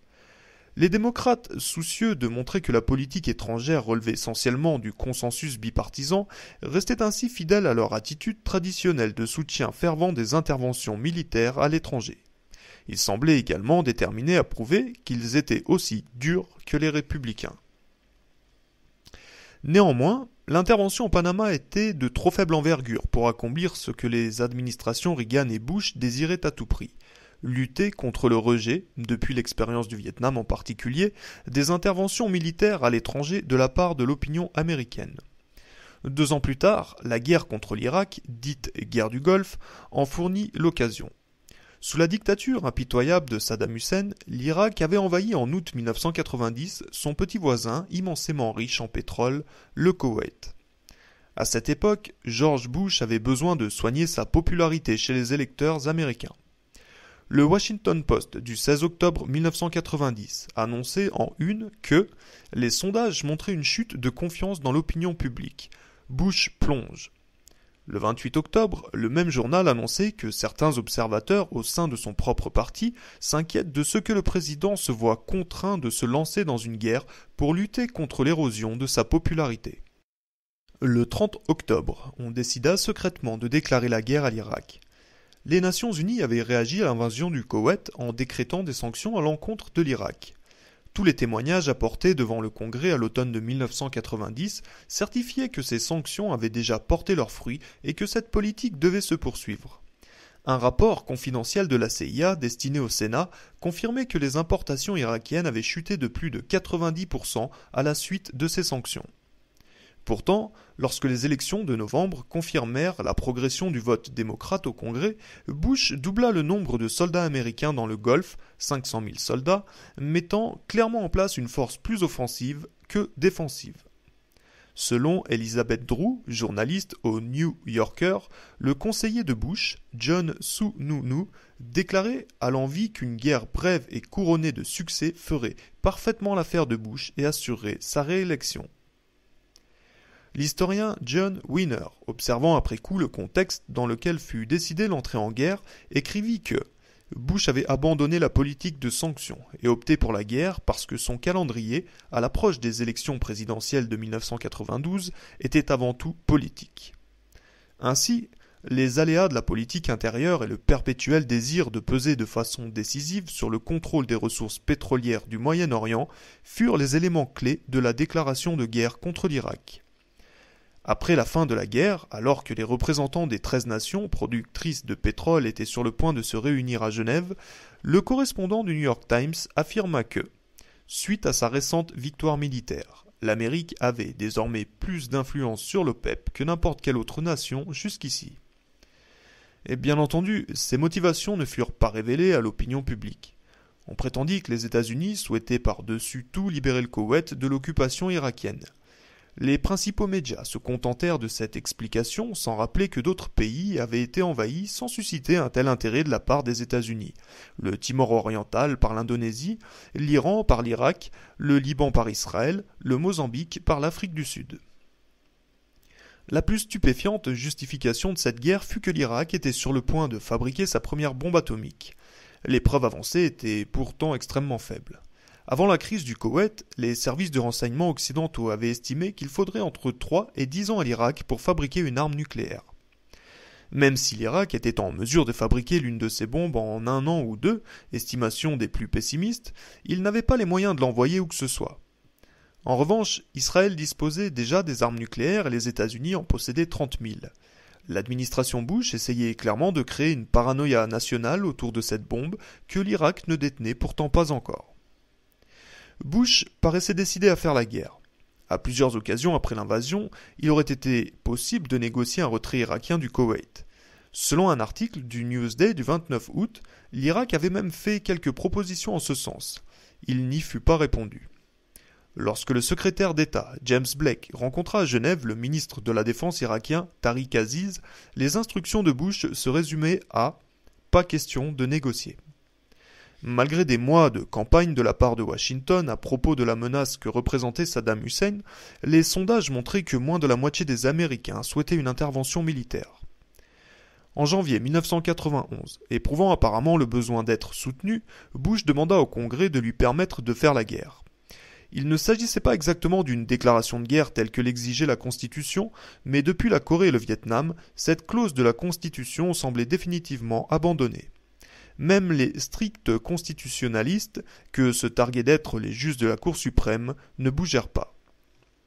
Au Congrès, le débat fut assez vif. Il fut même interrompu à un moment donné par des manifestants installés dans la galerie et qui criaient « Pas de sang en échange du pétrole ». Ces manifestants furent rapidement expulsés. De surcroît, il est fort probable que Bush était assuré du résultat du vote, faute de quoi il se serait sans doute passé de l'approbation du Congrès. Il y avait eu en effet des précédents dans ce domaine lors de la guerre de Corée, du Vietnam, ainsi que pour le Panama et la Grenade. Le Sénat approuva l'intervention militaire à une courte majorité, mais la Chambre des représentants vota favorablement à une majorité plus large. Lorsque Bush donna l'ordre d'attaquer l'Irak, les deux chambres, à l'exception de quelques dissidents démocrates et républicains, votèrent pour le soutien à l'effort de guerre et aux soldats engagés sur le terrain. Cela se passait à la mi-janvier 1991. Après que Saddam Hussein eut rejeté l'ultimatum qui lui ordonnait d'évacuer le Koweït, les États-Unis commencèrent leur guerre contre l'Irak. Cette opération reçut le nom de « Tempête du désert ». Le gouvernement et les médias avaient présenté l'armée irakienne comme une formidable puissance militaire, ce qui était pourtant loin d'être le cas. L'aviation américaine prit rapidement le contrôle total de l'espace aérien irakien, ce qui lui permit de bombarder à volonté. En outre, les autorités américaines avaient également le contrôle total des ondes. L'opinion publique américaine fut submergée d'images télévisées montrant des bombes intelligentes et de propos rassurants sur les bombes laser dirigées avec une parfaite précision sur des objectifs militaires. Les principaux médias présentaient tout cela sans le moindre recul critique et sans poser la moindre question. Cette totale confiance dans les bombes intelligentes, épargnant les civils, peut expliquer le glissement de l'opinion publique américaine. Partagée au départ sur cette guerre, elle finit par rapporter à 85% son soutien à l'invasion. Plus important encore, ressurgissait l'idée, partagée par nombre d'opposants à la guerre, que critiquer l'intervention américaine lorsque des soldats américains sont engagés sur le terrain équivalait à les trahir. Dans tout le pays, des rubans jaunes étaient distribués en signe de soutien aux soldats qui se battaient en Irak. En fait, on mentait à l'opinion sur le degré d'intelligence des bombes. Après avoir rencontré des anciens agents du renseignement et des officiers de l'aviation américaine, un correspondant du Boston Globe affirmait qu'environ 40% des bombes guidées par laser, lâchées pendant l'opération Tempête du désert, avaient manqué leur cible. John Lehman, secrétaire à la marine du président Reagan, estimait qu'il y avait eu des milliers de victimes civiles. Le Pentagone déclarait qu'il n'avait officiellement pas de chiffres précis. Un haut responsable du Pentagone déclara au Boston Globe « À dire la vérité, nous ne nous intéressons guère à cet aspect des choses. » Une dépêche de l'agence Reuters en provenance d'Irak fit état de la destruction d'un hôtel de 73 chambres dans une ville au sud de Bagdad. Un Égyptien témoignait à cette occasion. Ils ont bombardé l'hôtel avec des familles à l'intérieur, puis ils sont revenus pour frapper une seconde fois. Reuters affirmait également que les raids aériens américains avaient commencé avec des bombes radioguidées, mais que quelques semaines plus tard on avait fait appel au fameux B-52 qui transportait des bombes conventionnelles impliquant évidemment moins de précision dans les bombardements. Les journalistes américains présents ne pouvaient pas approcher de près le théâtre des opérations et leurs articles étaient soumis à la censure.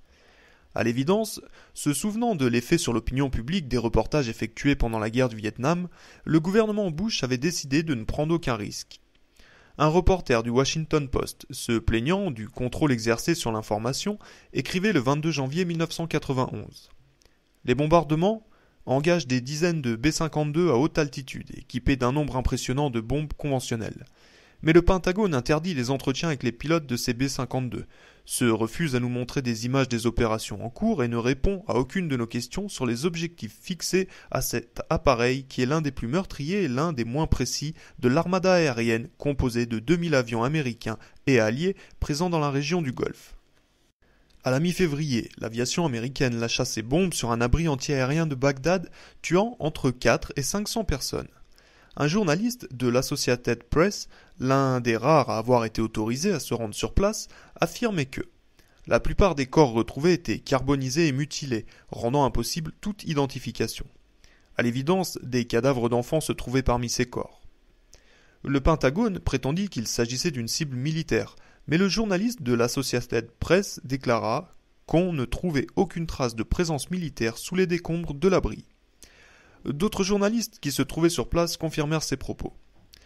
Après la guerre, 15 rédacteurs en chef de journaux publiés à Washington se plaignirent du contrôle quasi total sur la presse américaine exercé par le Pentagone pendant la guerre du Golfe. Pourtant, durant cette guerre, les commentateurs des principales chaînes de télévision s'étaient comportés comme s'ils avaient été au service du gouvernement américain.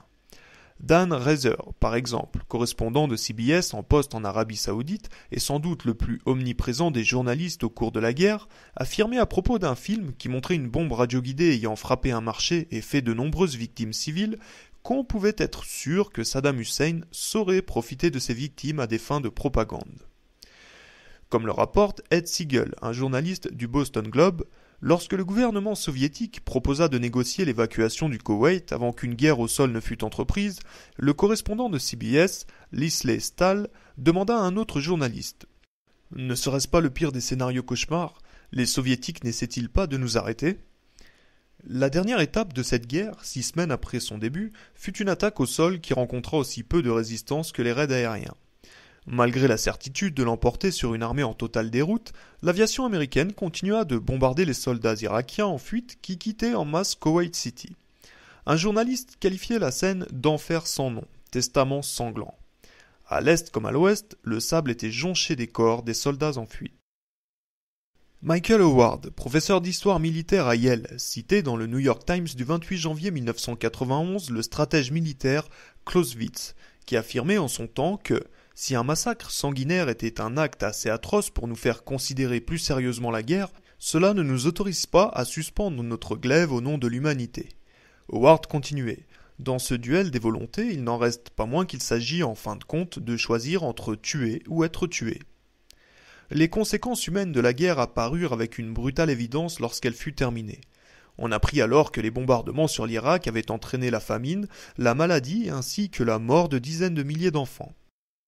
Une équipe des Nations Unies visitant l'Irak juste après la guerre concluait que le récent conflit avait eu des conséquences quasi apocalyptiques sur les infrastructures. La plupart des outils permettant de garantir des conditions de vie modernes avaient été détruits ou terriblement endommagés.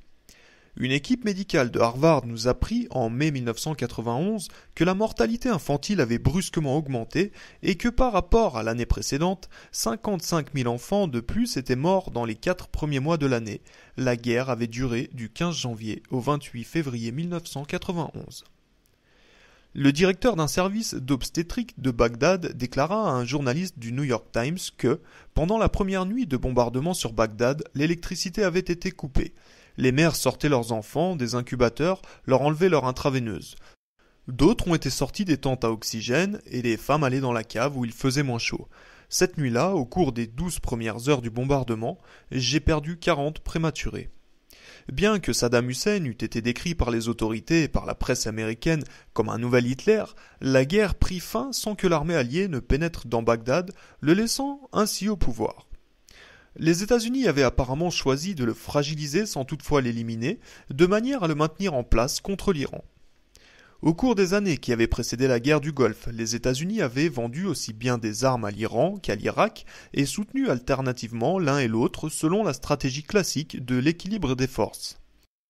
Pour la même raison, les États-Unis ne soutinrent pas, après la guerre, les opposants irakiens qui voulaient renverser le régime de Saddam Hussein.